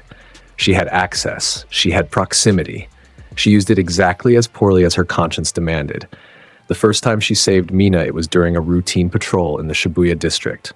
3 high-ranking Liberation soldiers, field commanders with combat enhancement quirks, had identified Mina through surveillance footage and decided to make an example. A hero student, a girlfriend of the Avatar, a soft target that would send a message. They cornered her in a back alley at 9 p.m. 3 enhanced bodies, 1 acid-throwing girl who was strong and fast and talented, but 3-on-1 with ambush advantage was still 3-on-1. Toga came from above. She dropped from a fire escape with a blade in each hand and opened the first soldier's throat before his feet registered the displacement of air above him. The second turned, met the point of her knife through his right eye. The third made it 2 steps toward Mina before Toga's thrown blade caught him in the base of the skull. 3 bodies. 4 seconds. Toga stood in front of Mina with blood dripping from both hands and a smile on her face that was equal parts warmth and mania. Her school uniform, the one she wore as a disguise, was splattered red. You are welcome, Toga said. Do not tell him. Mina was pressed against the alley wall. Her heart was slamming. Her acid was up, hands coated, ready to fight. She stared at the blonde girl in front of her and recognized her from intelligence briefings. Himiko Toga, League of Villains, unstable, dangerous, wanted. And she had just killed 3 people to protect Mina. Why? Mina whispered. Toga's smile flickered. Something raw underneath, something that looked almost like pain. Because he loves you, and if you die, he breaks. And if he breaks... She stopped, shook her head, licked blood from her lower lip. I do not want him to break. She turned, walked into the shadows. Gone. Mina stood in the alley with 3 dead men and a racing heartbeat and a profound sense of confusion that would take her weeks to process. She told Izuku that same night. She did not keep secrets from him. She sat on his bed and told him every detail. The soldiers, the ambush, Toga's arrival, the kills, the words. Izuku listened. His face was unreadable. When she finished, he was quiet for a long time. She's feeding the League bad intelligence, Mina said. Isn't she? Yes. How long have you known? Since the training camp. Her report patterns stopped making sense months ago. She gives them nothing real about us. Nothing about our roots, our schedules, our vulnerabilities. Why? He was quiet again, looking at his hands. Then, because she is broken in a very specific way, and some part of what is broken in her recognizes what I am, and that part cannot bring itself to destroy it. That's really sad. Yes. Do you feel sorry for her? He considered it, honestly. The way he considered everything, with the weight of 1,000 lifetimes of experience informing his judgment. I feel sorry for what was done to her. I do not feel sorry for what she chooses to do with it. Those are different things. Mina leaned into him. What are you going to do? Wait, she's more useful to us alive and confused than captured and cornered. And when the time comes, when this war breaks open, I think she'll make a choice. What if she makes the wrong one? Then I'll deal with it. Mina nodded. She trusted him, not blindly. She had her own strength, her own judgment, her own mind. But she trusted his instincts about people because those instincts were informed by 1,000 years of reading human hearts. The second time Toga appeared to Izuku was 2 months later, a Tuesday night. He was alone on the roof of his apartment building, their roof, his and Mina's, doing a standing meditation with the wind moving around him in patterns. He felt her arrive. The heartbeat, the copper-sweet scent, the particular weight of someone who had been watching for a long time before deciding to be seen. Toga. She materialized from behind the ventilation unit, knife in her boot, hands visible, empty. She stood 10 feet away and looked at him the way she always looked at him, with everything she had, every broken piece of her, focused to a burning point. Dragon, why are you here? She chewed her lip, drew blood, swallowed it, a nervous habit so ingrained it was unconscious. I have a question. Ask it. Why haven't you tried to stop me? He opened his eyes. The moonlight caught his features, the hard jaw, the green eyes that held more years than his face suggested. He looked at her and she felt seen in a way that was both terrifying and addictive. Because you keep choosing the right thing for the wrong reasons, he said. You saved Mina. You feed them garbage intelligence. You protect the people I care about, even while wearing the uniform of the people trying to destroy them. You do good things because they orbit me, because I'm at the center of your obsession, and protecting what I love is the closest you can get to touching me. She flinched. Every word was a blade. Every word was true. When you decide to choose the right thing for the right reasons, because it is right, because it matters, because you are more than what your damage made you, I will be there, he said. Until then, stay out of my way. She stared at him. Her amber eyes were wet. Not crying. Toga did not cry, not from sadness. But something in her was shaking, something tectonic. You're asking me to be good, she whispered, without you. I'm telling you that good exists whether I'm watching or not. You already know that. You just don't want to admit it. She was quiet for a long time. The wind moved between them. The city hummed below. Then she smiled. Different from her usual smile. Smaller. Sadder. Real in a way that the manic grin never was. You're the worst thing that ever happened to me, she said. And the best. She disappeared. Her next 3 reports to All for One were fabricated from whole cloth. They contained false patrol routes, invented vulnerabilities, and non-existent safe houses. When AFO realized what she had done, weeks later, when operations based on her intelligence failed spectacularly, the machinery of the Paranormal Liberation Front's Counterintelligence Division turned its eyes toward her. But by then, the war had started. The Paranormal Liberation War erupted across 6 cities simultaneously. The front moved in the early hours of a spring morning. Coordinated strikes on hero offices, communications infrastructure, government buildings, and civilian population centers. The scale was staggering. 200,000 activated members, organized into cells, equipped and motivated by an ideology that told them they were freedom fighters rather than terrorists. The hero response was immediate but fractured. The commissions scrambled. Deployment was chaotic. The first 3 hours were chaos and fire, and the sound of a society cracking along its weakest lines. Izuku did not wait for orders. He was in the air before the first sunrise alarm finished sounding. Fire jets from both feet ascending, the city spreading below him like a board game. He could see the smoke. Multiple locations. The war map was everywhere. He moved to where the fighting was worst. The Eastern Front, a district called Shizuoka, where a liberation battalion of 300 was pushing through civilian streets. Heroes were falling back. The liberation soldiers had enhancement quirks, weapons, and the fanaticism of true believers. Izuku descended on them like weather. He hit the battalion's center with a compression wave of air that flattened everything in a 100-meter radius. Bodies went horizontal, vehicles skidded. The shockwave alone hospitalized 40 soldiers. He followed with earth. The street split along its length, a crevasse opening beneath the battalion's left flank, swallowing 60 soldiers to their waists before slamming shut. Trapped, broken legs, broken hips, unable to move. The right flank broke and ran.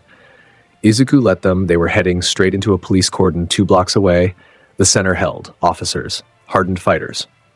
Enhanced, one of them, a general with a body enhancements quirk that made him 30 feet tall, skin hardened into something like stone armor, roared and charged. His footsteps cracked the pavement. Each stride covered 20 feet. He raised a fist the size of a car. Izuku stomped. The earth rose around the giant's legs, hardening, climbing, encasing him from feet to hip in stone, so dense it might as well have been welded to bedrock. The giant roared, tried to tear free. The stone held, then Izuku inhaled, extended both hands. A concentrated stream of blue fire, sapphire and white, 2,000 degrees, hot enough to liquefy iron, hit the trapped giant in the chest. The stone armor cracked from thermal shock. The flesh beneath blistered. The giant screamed, consciousness abandoning him in the face of pain that his enhanced body had never been designed to experience. He slumped in his stone prison, unconscious. Done. Izuku turned. Next, a general with a mind control quirk, broadcasting a signal that was warping the will of nearby civilians and lower-tier soldiers, turning them into shields and weapons. She stood on a rooftop 3 blocks away, her arms spread, her quirk pulsing outward in waves. Izuku sent a pressure burst, a focused column of compressed air that hit the rooftop beneath her feet and shattered it. She dropped. Her concentration broke. The controlled civilians stumbled, blinked, looked around in confusion. Izuku formed a cage of earth around her fallen position before she could recover. Stone rising from the rubble, arching overhead, sealing shut. Complete containment. Her quirk could not penetrate stone. She was trapped and silenced. He moved through the city for 3 hours. Each engagement lasted seconds. Each result was absolute. Liberation soldiers in dozens, generals in their fortified positions, support structures, and supply lines. Izuku dismantled all of it with the efficiency of a force of nature that had decided something needed to end. But the war was a screen. He realized it at hour 4. The pattern was wrong. The Liberation's deployment made strategic sense on the surface. Spread the heroes thin, create chaos, seize territory. But the positions they were seizing had no strategic value. The heroes they were engaging were mid-tier at best. The heaviest fighting was in places that did not matter. It was a distraction. All of it. While every hero in Japan was fighting on the surface, AFO was doing something underground, something that had been months in preparation. Something that involved the broken remnants of what Shigaraki Tomura used to be. Izuku learned what had been done when Shigaraki appeared on a battlefield in the Jaku district and ripped a hero's arm off with his bare hands. The footage came through Hawk's emergency channel, shaky camera work from a hero's body cam. Shigaraki, pale blue hair, handless face now, just scars where the severed hands used to sit, moving with a speed and strength that did not belong in his body. His fingers closed around a hero's forearm and tore it free of the shoulder with a wet, horrible sound. Not decay, raw physical force. Something had been put inside him. Something new. Izuku's expression went flat. He was airborne in 2 seconds. Fire burning beneath his feet, the city blurring below. He tracked Shigaraki through the earth. The vibrations, the specific density of enhanced muscle moving through underground tunnels after the attack. The pattern moved east, toward the industrial district. Toward abandonment. Toward a place where a final fight could happen without civilian casualties. Good. He landed at an abandoned industrial complex 40 minutes later.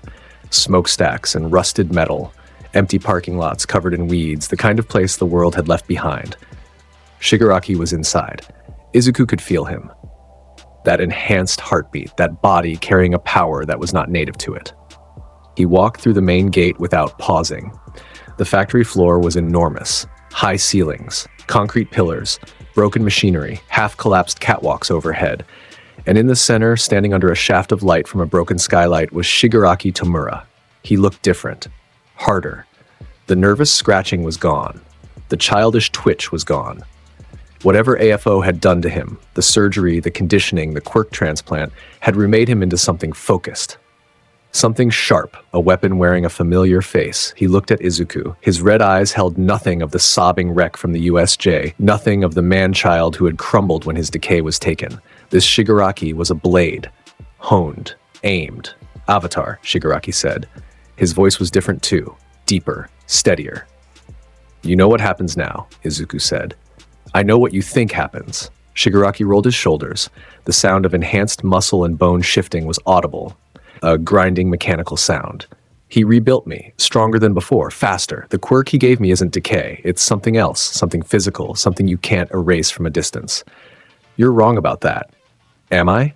Shigaraki moved. He was fast, genuinely fast. The physical enhancement put him at a level that would have overwhelmed most pro heroes. His body cring the factory floor in a blur, fist already cocked, aiming to close the distance before Izuku could establish range. Izuku let him come. 3 minutes. He gave Shigaraki 3 full minutes of engagement. Not because he needed to, because he wanted to understand what AFO had built, what the plan was, what failsafes existed. Shigaraki punched through concrete pillars with bare hands. He moved fast enough to track with airbending enhanced perception. He took hits, an air blast that should have broken ribs, an earth slab that caught his shoulder and kept moving. The enhancement was real. The strength was real. But Izuku had fought things designed to kill All Might. He had fought All for One himself. He had dismantled Overhaul in an underground labyrinth. A surgically enhanced Shigaraki was a problem the way a wave was a problem for an ocean. Izuku deflected with air, stepped with earth, drew Shigaraki deeper into the factory, let him commit. Let him burn his enhanced muscles, chasing strikes that never landed.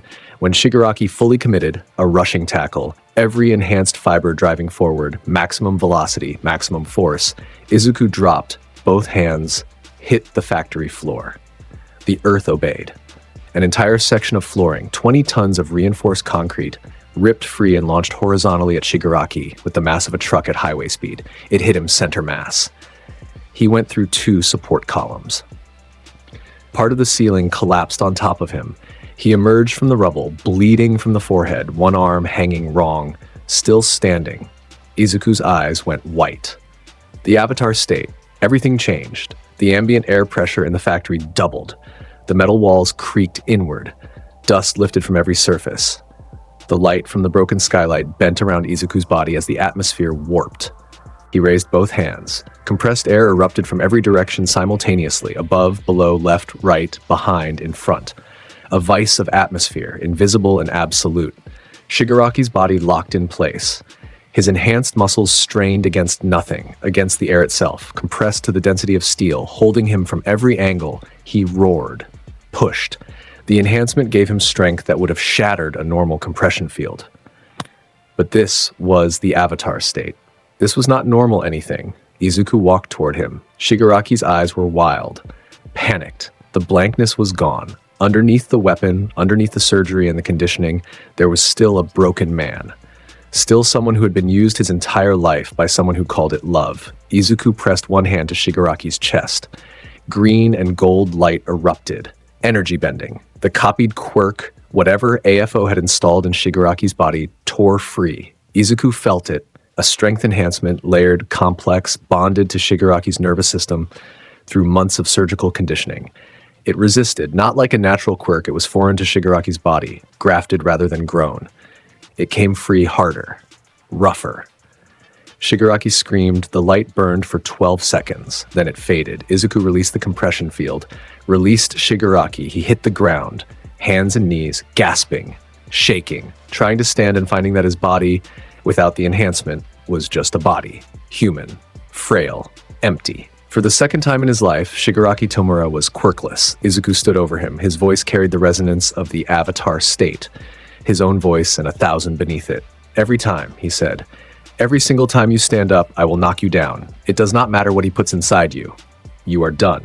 Shigaraki looked up. His red eyes were wet. Not rage, something worse, something abandoned. Why won't you just kill me, he whispered. Because you are not the target, you never were. Izuku left him there, alive, for the heroes to collect, for the system to process, for a cell to contain, because Shigaraki was bait, and the trap had already been sprung.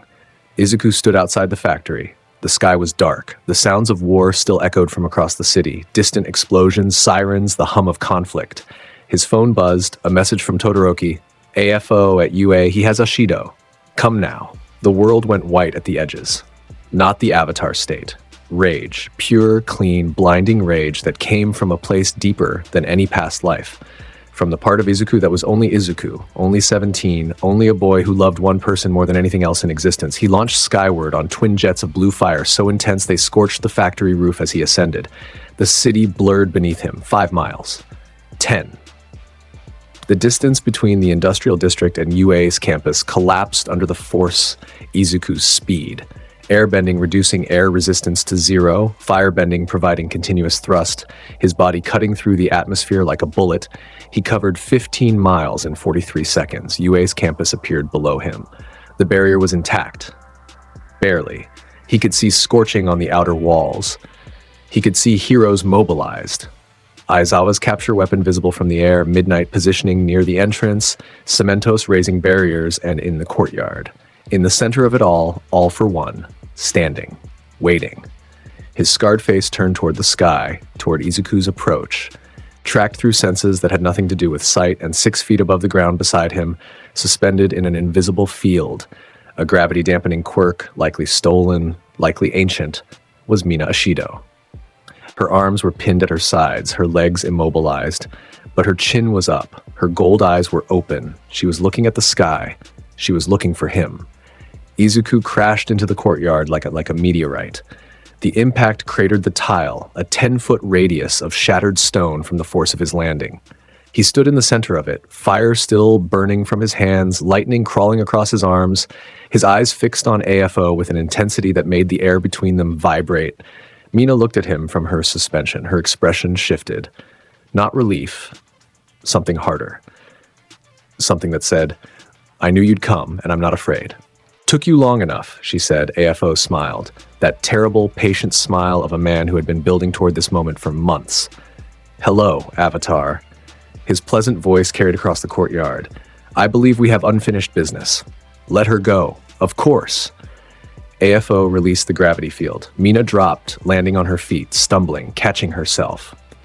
The moment the field released her, she moved, not away from AFO, toward Izuku. She crossed the distance between them, grabbed his hand, squeezed once. "I'm fine, I'm here, I'm with you," and then stepped back, behind him, not hiding, positioning, trusting him to be the wall between her and the monster. "There," AFO said, a gesture of goodwill. "Now, may I speak?" Izuku said nothing. His eyes were still green. Still him, but the white was there at the edges, pressing in, the avatar state coiling beneath his skin like a spring waiting to release. "I have spent a century and a half collecting power," AFO said. He walked as he spoke, slow, unhurried steps that circled the courtyard's perimeter. Thousands of quirks, taken, absorbed, integrated. "I have made myself into something unprecedented, something this world has never produced and will never produce again." He stopped, turned his scarred face toward Izuku. "But you represent the one anomaly I cannot quantify, cannot steal, cannot survive. The Avatar's spirit is beyond my reach. It passes between lives on a frequency I cannot intercept. It offends me. I don't care what offends you. No, you wouldn't." AFO's smile widened. "I have killed God's child, men who thought themselves immortal, women who thought themselves divine. Every one of them bled, every one of them broke. The question tonight is simple. Do you?" "Good," Izuku said. His voice dropped, low, final, the voice of someone who had already made every decision that needed making. "Then you know what they feel like going down." The Avatar state activated. Full, complete, immediate. The sky split open, not metaphor. The storm clouds above Musutafu, already heavy with the weather system Izuku had been tracking for days, responded to the Avatar's call. They spiraled inward, forming a vortex centered directly above UA's campus. The atmospheric pressure in the courtyard tripled in a heartbeat. Windows in the surrounding buildings exploded outward from the differential. The ground beneath Izuku's feet fractured in geometric patterns, perfect lines radiating outward like a mandala drawn in shattered stone. Wind hit hurricane force in 3 seconds, a cyclone forming around Izuku's body, debris lifting and orbiting, the air itself becoming a weapon. Blue fire erupted from his skin in a corona, not from his hands, from everywhere. His entire body wreathed in sapphire flame, hot enough to turn the courtyard tiles beneath him to liquid glass. Lightning crawled across his form in branching patterns, blue-white arcs that jumped from shoulder to elbow to fingertip and back. His eyes blazed pure white. The weight of every avatar who had ever lived pressed into this single moment, this single body, this single purpose. Kill him. End it. Never again. AFO moved first. He stacked quirks, 6 at once, firing simultaneously. A force blast that shattered concrete from 40 feet away. A gravitational crush aimed at Izuku's chest cavity. A stolen pyrokinesis that hurled crimson fire from both palms. An electromagnetic pulse designed to strip electrical charge from the ambient atmosphere. A kinetic redirection field that turned incoming force back at its source. A speed enhancement that put him at the edge of human perception. All of it hit. All of it failed. The force blast hit Izuku's wind vortex and scattered, dispersed into the cyclone's rotation, absorbed, neutralized. The gravitational crush hit his earthen grounding. Izuku's feet anchored to the planet itself through earthbending. The weight of the world holding him in place against any force that tried to lift or compress. The fire hit his corona and was swallowed, absorbed into the blue flame, adding fuel to a furnace that was already burning beyond anything stolen pyrokinesis could match. The electromagnetic pulse hit the air around Izuku and ground it out. Lightning was his element, not his vulnerability. The charge simply added to what was already there, feeding the storm rather than disrupting it. The kinetic redirection field activated and found nothing to redirect because Izuku's attacks were not kinetic. They were elemental, forces of nature that no quirk had ever been designed to counter because they were older than quirks. AFO's speed enhancement put him in motion, circling, trying to flank. Izuku turned. The cyclone turned with him. The vortex wall caught AFO and threw him sideways into the courtyard wall with enough force to crater the stone. AFO hit the wall, regenerated, stood. Stacked 3 more quirks. Charged. Izuku sent fire, blue fire, from both hands. A continuous torrent, not a burst, not a bolt, a river of sapphire flame that filled the space between them and kept going. AFO's thermal absorption activated, tried to drink the heat the way it had in Camino. The absorption maxed out in 4 seconds. The fire was too hot, too sustained, too vast. The quirk reached its ceiling and failed, overwhelmed by a heat source that exceeded anything it had ever been calibrated to handle. The fire hit AFO raw. His suit ignited. His skin burned. His regeneration fired, and Izuku increased the output. More fire. Hotter fire. The regeneration was racing to keep up with damage that was being inflicted faster than it could repair. AFO broke left. Speed quirk. Trying to escape the fire zone, Izuku stomped. The courtyard erupted. Not a wall, a dome, an enclosure of earth rising from the ground in every direction, arching overhead, ceiling shut. A 30-foot sphere of compressed stone with 2 people inside it, no exits, no escape, just Izuku and All for One in the elements. Inside the dome, Izuku released everything. Wind spiraled inward, concentrated, a tornado in miniature, stripping air from the edges and compressing it toward the center where AFO stood. The oxygen thinned. The pressure differential made ears pop and blood vessels strain.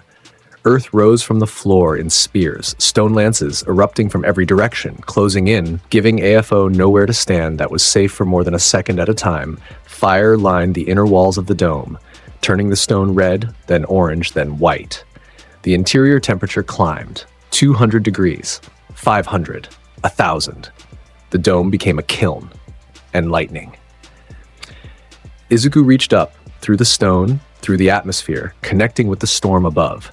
The electricity flowed down through the dome's structure and erupted from the ceiling in branching bolts. 1, 3, 5. A dozen strikes in rapid succession, each one finding AFO's body through the superheated air. AFO screamed. Actually screamed. Not performance, not defiance, pain. 150 years of avoiding death, and here was death, undeniable, from every direction at once. His quirks fired in sequence: regeneration, damage resistance, adaptation, absorption, deflection, and each one hit its limit and burned out under sustained elemental assault from 4 directions simultaneously. Izuku did not let up, did not pause, did not offer a chance to surrender or speak or plead. This was not a moral moment. This was a conclusion. He reached into the storm above and pulled everything. Every bolt of lightning stored in the thunderhead above Musutafu, dozens of them, branching and massive, carrying hundreds of millions of volts, drawn to his hands the way they were drawn to the tallest point in a field. He caught them. He held them. His body became a conductor for the full atmospheric charge of the storm. His eyes burned so bright that teachers watching through the dome's stone from inside the building had to turn away. The ground around him charred black in a perfect circle, He pointed 2 fingers at AFO. "This is what an avatar's bones taste like," he fired. The column of white lightning that erupted from his hand was continuous. Not a bolt, a pillar, thicker than a car, carrying the charge of an entire storm compressed to one roaring point. It hit AFO with a sound that transcended sound, a frequency that rattled bones and stopped hearts for a beat and echoed across every district of the city. AFO's quirk reinforcements shattered in sequence. Shock absorption, gone, overloaded, burned through. Strength amplification, gone, the circuits that powered it fried. The regeneration quirk tried to fire, tried to rebuild the tissue being incinerated faster than thought, and could not process, could not keep up. The incoming damage exceeded any healing factor ever designed because the incoming damage was a natural disaster channeled through the will of a being that was older than genetics. AFO fell. Both knees, then one hand. His head dropped. His body smoked. His scars, a landscape of old violence, were now joined by new ones. Burns that went deeper than skin. Damage that went deeper than flesh. The lightning stopped. The storm above went quiet. Inside the dome, the fire dimmed. The wind settled. The earth stilled. Izuku descended from the air where the avatar state had lifted him. He walked to where AFO knelt. He looked at the man who had been pulling strings for 150 years, who had created Shigaraki, who had stolen thousands of lives worth of power, who had orchestrated wars and broken heroes and remade the world in the image of his hunger. He placed one hand on AFO's forehead, the other on his chest, energy bending. This was different from every time before. Every other time, Shigaraki, the blade villain at USJ Overhaul, Shigaraki again, there had been one quirk, maybe 2, a single thread to find and pull. AFO had dozens, some so old they had fused into his cellular structure, woven into his genetics over decades of continuous use, tangled together like roots in soil, each one feeding and depending on the others. A tapestry of stolen power so complex that unraveling it would have broken a lesser energy bender. Izuku was not a lesser anything. The green and gold light erupted, brighter than any time before, brighter than the dome could contain. Light bleeding through the stone walls, visible from outside, visible from the campus buildings where teachers and students pressed against windows. AFO's body convulsed. His mouth opened in a scream that started as defiance and devolved into something animal. He could feel it. Every single one of them. Every stolen ability being reached into, grasped, and torn free. Not one at a time, all at once. A cascade. A flood. A century and a half of collected power being ripped from his genetics in a single sustained operation that lasted 60 seconds and felt like 60 years. The fire manipulation, gone. The electromagnetic abilities, gone.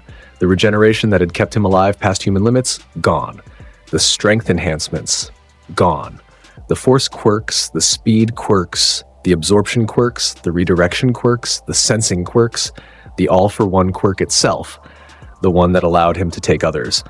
Torn free, with a finality that echoed through Izuku's spiritual senses like the closing of a very old door.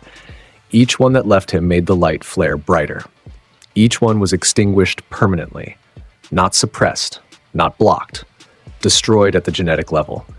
The mutations in his DNA that encoded for each stolen ability were unwound, shredded, reduced to nothing. When it was done, the light faded. Izuku removed his hands, stepped back. All for one knelt on the blackened stone of the courtyard dome. He was breathing. Barely. His body, stripped of the regeneration that had sustained it for 150 years, was already beginning to fail. Without the quirks that held his ruined biology together, he was just what he was, an ancient, broken thing that should have died long ago. He looked up. His scarred, eyeless face turned toward Izuku. His voice came out in a rasp, barely there, barely human. Then finish it. If you are going to be a god, act like one. Izuku looked at him. He raised one hand. A single stream of blue fire, concentrated, focused, the hottest fire any firebender had ever produced, the sapphire flame that belonged to welding torches and dying stars. He fired it straight through All for One's chest. Clean. Final. A column of blue light that entered through the sternum and exited through the spine and continued into the stone behind. AFO's body hit the courtyard tile. His eyes, the scarred over spaces where eyes should have been, stared at nothing. His mouth was open. His hands were unclenched. He did not move. He was not coming back. Izuku stood over him for 3 seconds. He watched the body. checked for breath, for heartbeat, for any sign of the resilience that had defined this creature for a century and a half. Nothing. Empty. Done. He turned away, the dome of earth lowered, sinking back into the ground, the stone returning to where it belonged, the courtyard reopening to the night sky. The storm above was clearing. Stars beginning to show through the cloud breaks, Mina was standing at the edge of the crater where the dome had been. She had not moved. She had waited. She was watching him walk toward her with those gold eyes that held no fear and no judgment and no doubt. He walked to her. He took her face in both hands, palms still warm from fire, from lightning, from ending something that should have ended a century ago. He checked her. Quick. Thorough. His eyes scanning her face, her body, looking for injuries, for damage, for anything wrong. Nothing. She was whole. She was here. "I told you I would come back," he said. "I told you I would be fine," she said. "You were 6 feet in the air. I had it handled." He pulled her in. She came willingly, her arms around his waist, his around her shoulders, her face pressed into his chest, his into her hair, around them. The world began to reassemble. Aizawa emerged from the building first. His capture weapon was deployed, his eyes scanning the courtyard, finding AFO's body, finding Izuku and Mina, finding the destruction and the silence and the absence of threat. His expression did not change. He turned and spoke to someone behind him, probably ordering medical teams, containment protocols, the bureaucratic machinery of aftermath. Todoroki came through the main entrance. He had been fighting liberation forces at the gate, his uniform torn, ice and fire residue on both hands. He stopped at the courtyard's edge, looked at AFO's body on the ground, looked at Izuku and Mina, said nothing. Bakugo arrived last. He came from the eastern approach, running, explosion still smoking from his palms, his face the mask of fury that was his resting state. He burst into the courtyard, ready to fight, ready to explode, He stopped. He saw AFO's body, he saw the charred stone, he saw the aftermath of something absolute and final. He saw Izuku holding Mina in the center of it all. Bakugo stood there, looking, processing, his hands lowered to his sides. The explosion stopped. He said nothing, and that the silence, the absence of rage, the moment where Katsuki Bakugo stood at the edge of everything he had been competing against for his entire life and simply let it exist, was the loudest thing he had ever communicated. Izuku looked up, over Mina's shoulder, found Bakugo's red eyes across the courtyard, a beat. Bakugo turned and walked away, back toward the gate, back toward whatever cleanup remained. The war was over. The Paranormal Liberation Front collapsed within weeks. Without AFO's architecture, without his planning, without his intelligence network and stolen quirk arsenal and century of strategy, the front was a body without a brain. Its generals surrendered in waves, its soldiers deserted, its ideology, stripped of the invisible hand that had shaped it, crumbled back into the fringe philosophy it had always been. Cities began rebuilding. Heroes returned to their posts. The commission scrambled to write reports that could explain what had happened without admitting that a 17-year-old had killed the most dangerous villain in recorded history through means that no existing classification could describe. Shigaraki, Quirkless for the second time, was processed and placed in maximum security. He was a footnote now, a broken man in a cell, used and discarded by the person he had called sensei. When the prison psychologist asked him how he felt, he stared at the wall for 40 minutes and then said, "Empty." He did not speak again for 3 weeks. Toga surfaced. She walked into a police station in downtown Musutafu on a Tuesday morning, wearing civilian clothes and no weapons visible. She asked for Hawks by name. When they told her Hawks did not work there, she said, "He will be here in 20 minutes. She was right. Hawks arrived, found Toga sitting in an interrogation room with a cup of tea, her hands folded, her amber eyes clear and still. She did not smile. Not the manic grin. Not any grin. She looked tired. She looked her age. "I have 6 months of intelligence on the Paranormal Liberation Front's internal operations," she said. "Cell structures, safe houses, financial networks, communication protocols, all of it in my head. I'll give you everything in exchange for supervised release and a reduced sentence." Hawk studied her. "Why?" She was quiet for a moment, looking at her tea. "Oh, because someone told me that good exists whether he's watching or not." She looked up. "I want to test that." Her file was a nightmare for prosecutors. 6 confirmed kills, the 3 Liberation soldiers who attacked Mina, plus 3 others during the war who had been targeting civilians when Toga intervened. Months of intelligence work that had saved an unknown number of lives through her fabricated reports to AFO. Testimony from multiple heroes about her assistance during the final conflict. The trial lasted 3 weeks. Izuku testified on her behalf. He stood at the witness stand in his school uniform and said, "She made choices that saved lives. She made other choices that ended them. The lives she ended belonged to people who were in the process of ending others. That is not innocence, but it is not the same as what was done to her." The judge sentenced her to 3 years of supervised release, mandatory therapy, quirk monitoring, employment assistance. When Toga left the courthouse, she found Izuku waiting on the steps. Just him. Hands in his pockets, afternoon light catching his green hair. She stopped, looked at him. For a long time. "I don't understand you," she said. "I know. I wanted to own you. I wanted to be her. I wanted your fire inside me so bad I carved your name into my own arm." She held up her left forearm. The scars were there. His name, in neat letters, healed white against her skin. He looked at the scars. His expression did not change. "And you're standing here," she said, "after everything, waiting for me. I told you, when you decided to choose the right thing for the right reasons, I would be there." Her lip trembled 1 second. Then she bit it, hard, drew blood, licked it, old habits. "I still love you," she said, flat, honest, no performance. "I will probably always love you. Is that okay?" "It doesn't need my permission to exist," she laughed. Short, real. "You're still the worst thing that ever happened to me. And the best." She looked at him one more time. Something like peace, or as close to peace as Himiko Toga could get, settled into her amber eyes. "Tell the pink girl I said thank you for not hating me." "Tell her yourself." Toga blinked. Then, slowly, like something thawing, she smiled. A real smile. Small and sad and genuine. Maybe someday. She turned, walked down the courthouse steps, into the city, into whatever came next. Izuku watched her go. Mina appeared beside him. She had been inside waiting. She took his hand. "You're good," she said, "even when you're trying not to be." He did not argue. He squeezed her hand.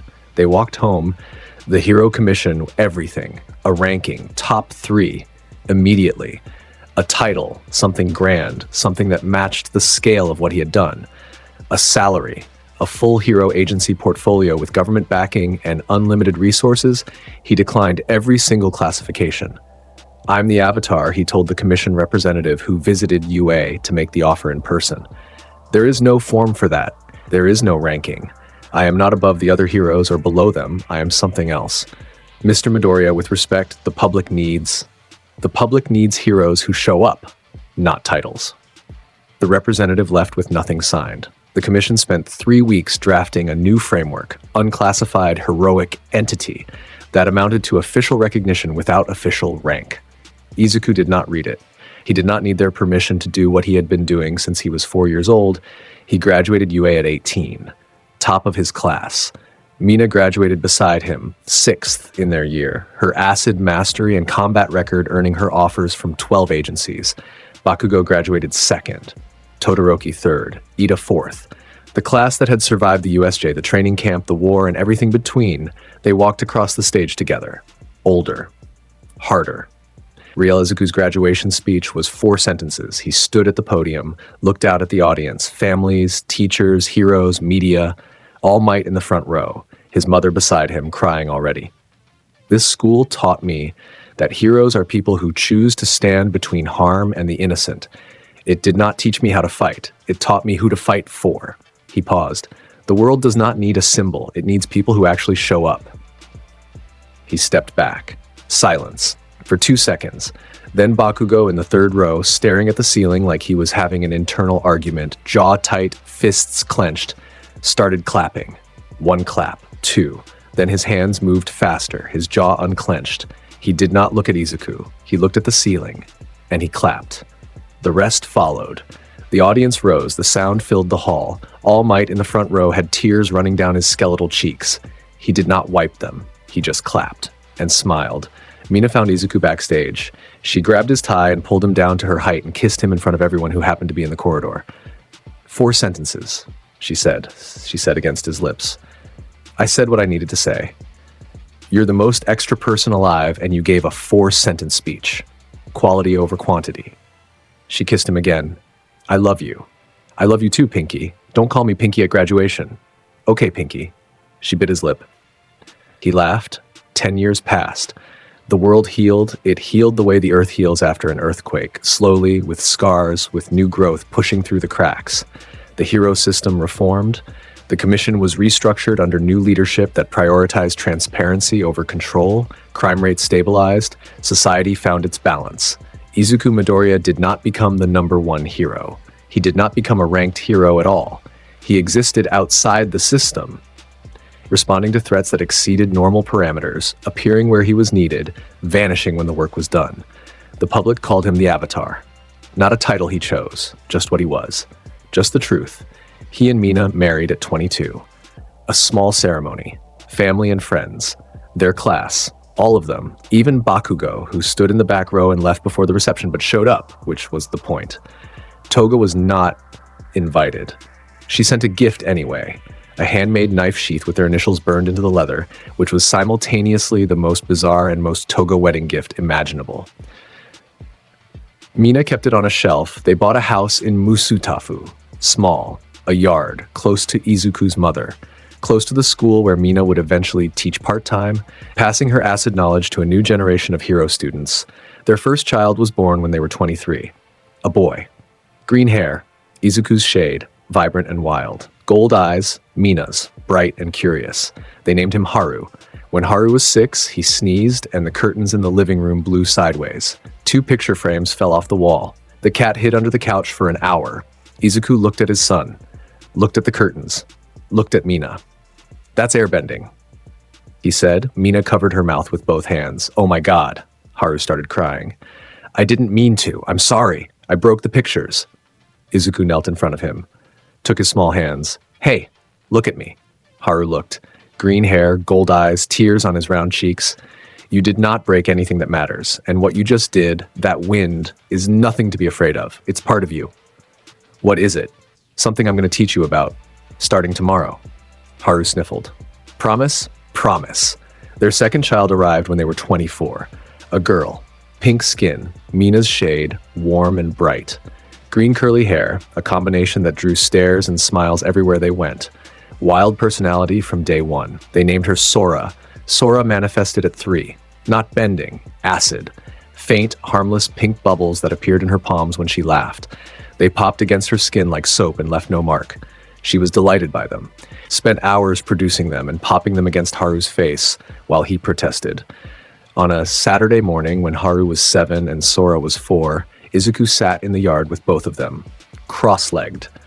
The grass beneath him green and soft from the rain the night before. The morning air carrying the smell of wet earth and the distant sound of the neighborhood waking up. Haru sat across from him, trying to be serious, trying to sit still, the way his father sat still, which was difficult when you were 7 and the world was full of interesting things. Sora was in Izuku's lap. She had a rice cracker in one hand and was watching her brother with the intense focus of a 4-year-old who had decided that whatever was happening was extremely important. Close your eyes, Izuku told his son. What do you feel under you? Haru screwed his eyes shut, his small hands pressed into the grass, his brow furrowed with concentration. The ground. What else? A pause, longer. Haru's fingers pressed deeper into the soil. His breathing changed, slower, steadier, matching a rhythm that Izuku had been teaching him for months. It's moving a little. That is everything in it. Every root, every worm, every rock. The earth is alive. Nothing real ever is still. Izuku pressed his palm flat to the grass. A ripple moved out from his hand in a gentle circle, had the grass bending in a wave that expanded outward like a stone dropped in water. The soil shifting beneath in a rolling pulse that Haru felt through his hands before he saw it with his eyes. The boy's eyes snapped open. Wide. Amazed. You can feel that before you open your eyes. Try. Haru closed his eyes again, pressed his hands deeper, focused. Sora looked up at Izuku from his lap. She held out her small palm where a faint shimmer of pink acid sat, harmless and warm, bubbling gently like a tiny hot spring. Is mine like that too? He looked at her.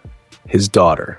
4 years old, pink and green and absolutely certain that she was the center of the universe. He smiled. The warm one, the real one. The one that Mina had first earned on a rooftop 13 years ago. Yours is yours, he said, and it is already amazing. She considered this, found it satisfactory, returned to her rice cracker with the contentment of someone whose questions have been adequately addressed. The back door opened. Mina came out carrying 3 glasses of water on a tray, her horns catching the morning sunlight. She was wearing an oversized t-shirt, his t-shirt, and shorts. Her feet were bare in the grass. She set the glasses on the porch step and leaned in the doorframe, arms crossed, watching her family, her boys, her girl, her morning. She did not hide the smile. She had long since stopped trying to hide it. It sat on her face the way the sun sat in the sky, constant, warm there because that was where it belonged. "How's training going?" she asked. "He felt it," Izuku said. Her face lit up. Both hands went to her mouth. Her gold eyes were shining. "Really?" Haru opened one eye. "Felt what?" "The earth," Izuku said. "You felt it move. That's the first step." "The first step to what?" "To everything." Izuku put his palm on the grass again. Another ripple. Patient. Present. The earth responding to him the way it had responded for 1,000 lifetimes, with recognition, with willingness, with the ancient relationship between the Avatar and the world that sustained them. "Again," he said, "I have got you." Haru nodded, closed his eyes tighter, pressed his palms into the grass. Focused. His breathing steadied. His small body went still, and beneath his fingers, barely, just barely, so faint it might have been imagined, the earth pulsed back. Haru's eyes flew open. "Dad, I felt it! It pushed back!" Izuku grinned. Wide. Real. The same grin that had been surprised out of him 13 years ago by a pink girl who plowed through walls like they did not exist. That's it. That's the connection. You just talked to the earth, and it answered. Haru was vibrating with excitement. "Can I do it again? Can I make it move like you did? Can I make the ripple?" "We'll get there. Every day. Step by step."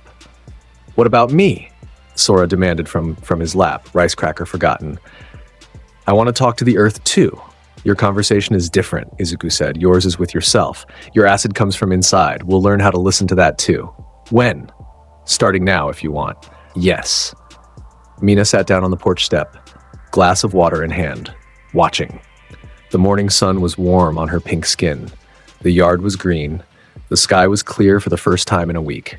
She thought about the boy she met at an entrance exam. The one who caught her with wind. The one who fixed her stance and wiped soot from her cheek. The one who walked into armies and walked out without a scratch. The one who held her on rooftops and promised to come back and kept that promise every single time. She thought about the man he was now, 26. Strong in ways that went beyond the elements. Strong in patience, in presence, in the way he sat with his children and made the earth move for them without any fanfare or drama. Just teaching, just being. She loved him. She had loved him since she was 15 and stupid about it, and she loved him now at 26 with 2 children and a mortgage and the knowledge of exactly what he was capable of. "Hey," she called from the porch. He looked up. Green eyes finding gold, the same look they had been exchanging for 13 years, the one that said everything without words. "Yeah? I love you," he smiled. "I love you too, Pinky." "Don't call me Pinky in front of the kids." "Pinky!" Sora shouted, delighted by the word. "Pinky, Pinky, Pinky!" Mina put her face in her hands. "You've done this." Izuku laughed. "The real one. The warm one. The one that only existed because of her." He put his palm on the grass. Another ripple. His son felt it. His daughter demanded her turn. His wife watched from the porch with a glass of water and a smile that would outlast everything. The morning went on. The earth turned beneath them. The Avatar sat in his yard with his family and let the world be still. And it was. The hero roster. A massive salute to the legends backing this journey. Your support is what keeps the momentum at an all-time high and the dream moving forward. You guys are the absolute best. Pro heroes. The elite front line, stepping up and setting the pace for the whole community. DA, Fire 05. Symbol of peace, the pillars of the community, the titans who keep our foundation solid and the hype at an all-time high. Michael Worthy, Grand Regent KL, Sin Hunter, Deshaun Jones, Logan Bland, Alexander Johannes, Alex Morgan, Ray Various, Blaze, that other guy too, Chad Reynolds, Zakaria Allison, T-Maki68 Rimu, Nua, Kelvin Bowman, AZ00 Trees, Dweller of the Deepest Depths, Lone Wolf, The Lone One, Jacob Rops, Bully McGuire's Shadow, Amiri B, Neostar Productions, Asael Cardenas, Shaquan Simmons, Thunder, Tsunawin 631, Elijah Saunders, Peter Hamilton, Freddie Rose, Omega, Akuma Noakami, Chris Talley, Remorsefuls, Black Vein, Joshua Hetherington, Aaron Abercrombie, Drift SK8er, Akano Himajima, Corey Tokars, Quan Yen Thompson, Yan, Devin Black, Dasher Games, Joe Bros, Ray Von Crimson River, Dante Allister, Adam Yonkers, Blood Saints, Donna Cafe, Zeph, KC, Howie60, Ignacio, Carlos Terry, Hope of the Universe, the Ultimate Guardians, celestial tier supporters whose impact literally shines across the galaxy. Narole Uzumaki Uchiha, Keyshawn, Tayshawn Palmer, Coldbane 4, The Maniac 563, Debs, LS Morningstar, Marl, Spintown, Xshoot50, Greg Green, James, Juan, Zeno KJ. And that is the story of Izuku Midoriya, the avatar who walked into a world built on quirks and reminded every single person in it what power looked like before any of that existed. If this hit different, subscribe. More is coming. And trust me, it only gets worse for the villains.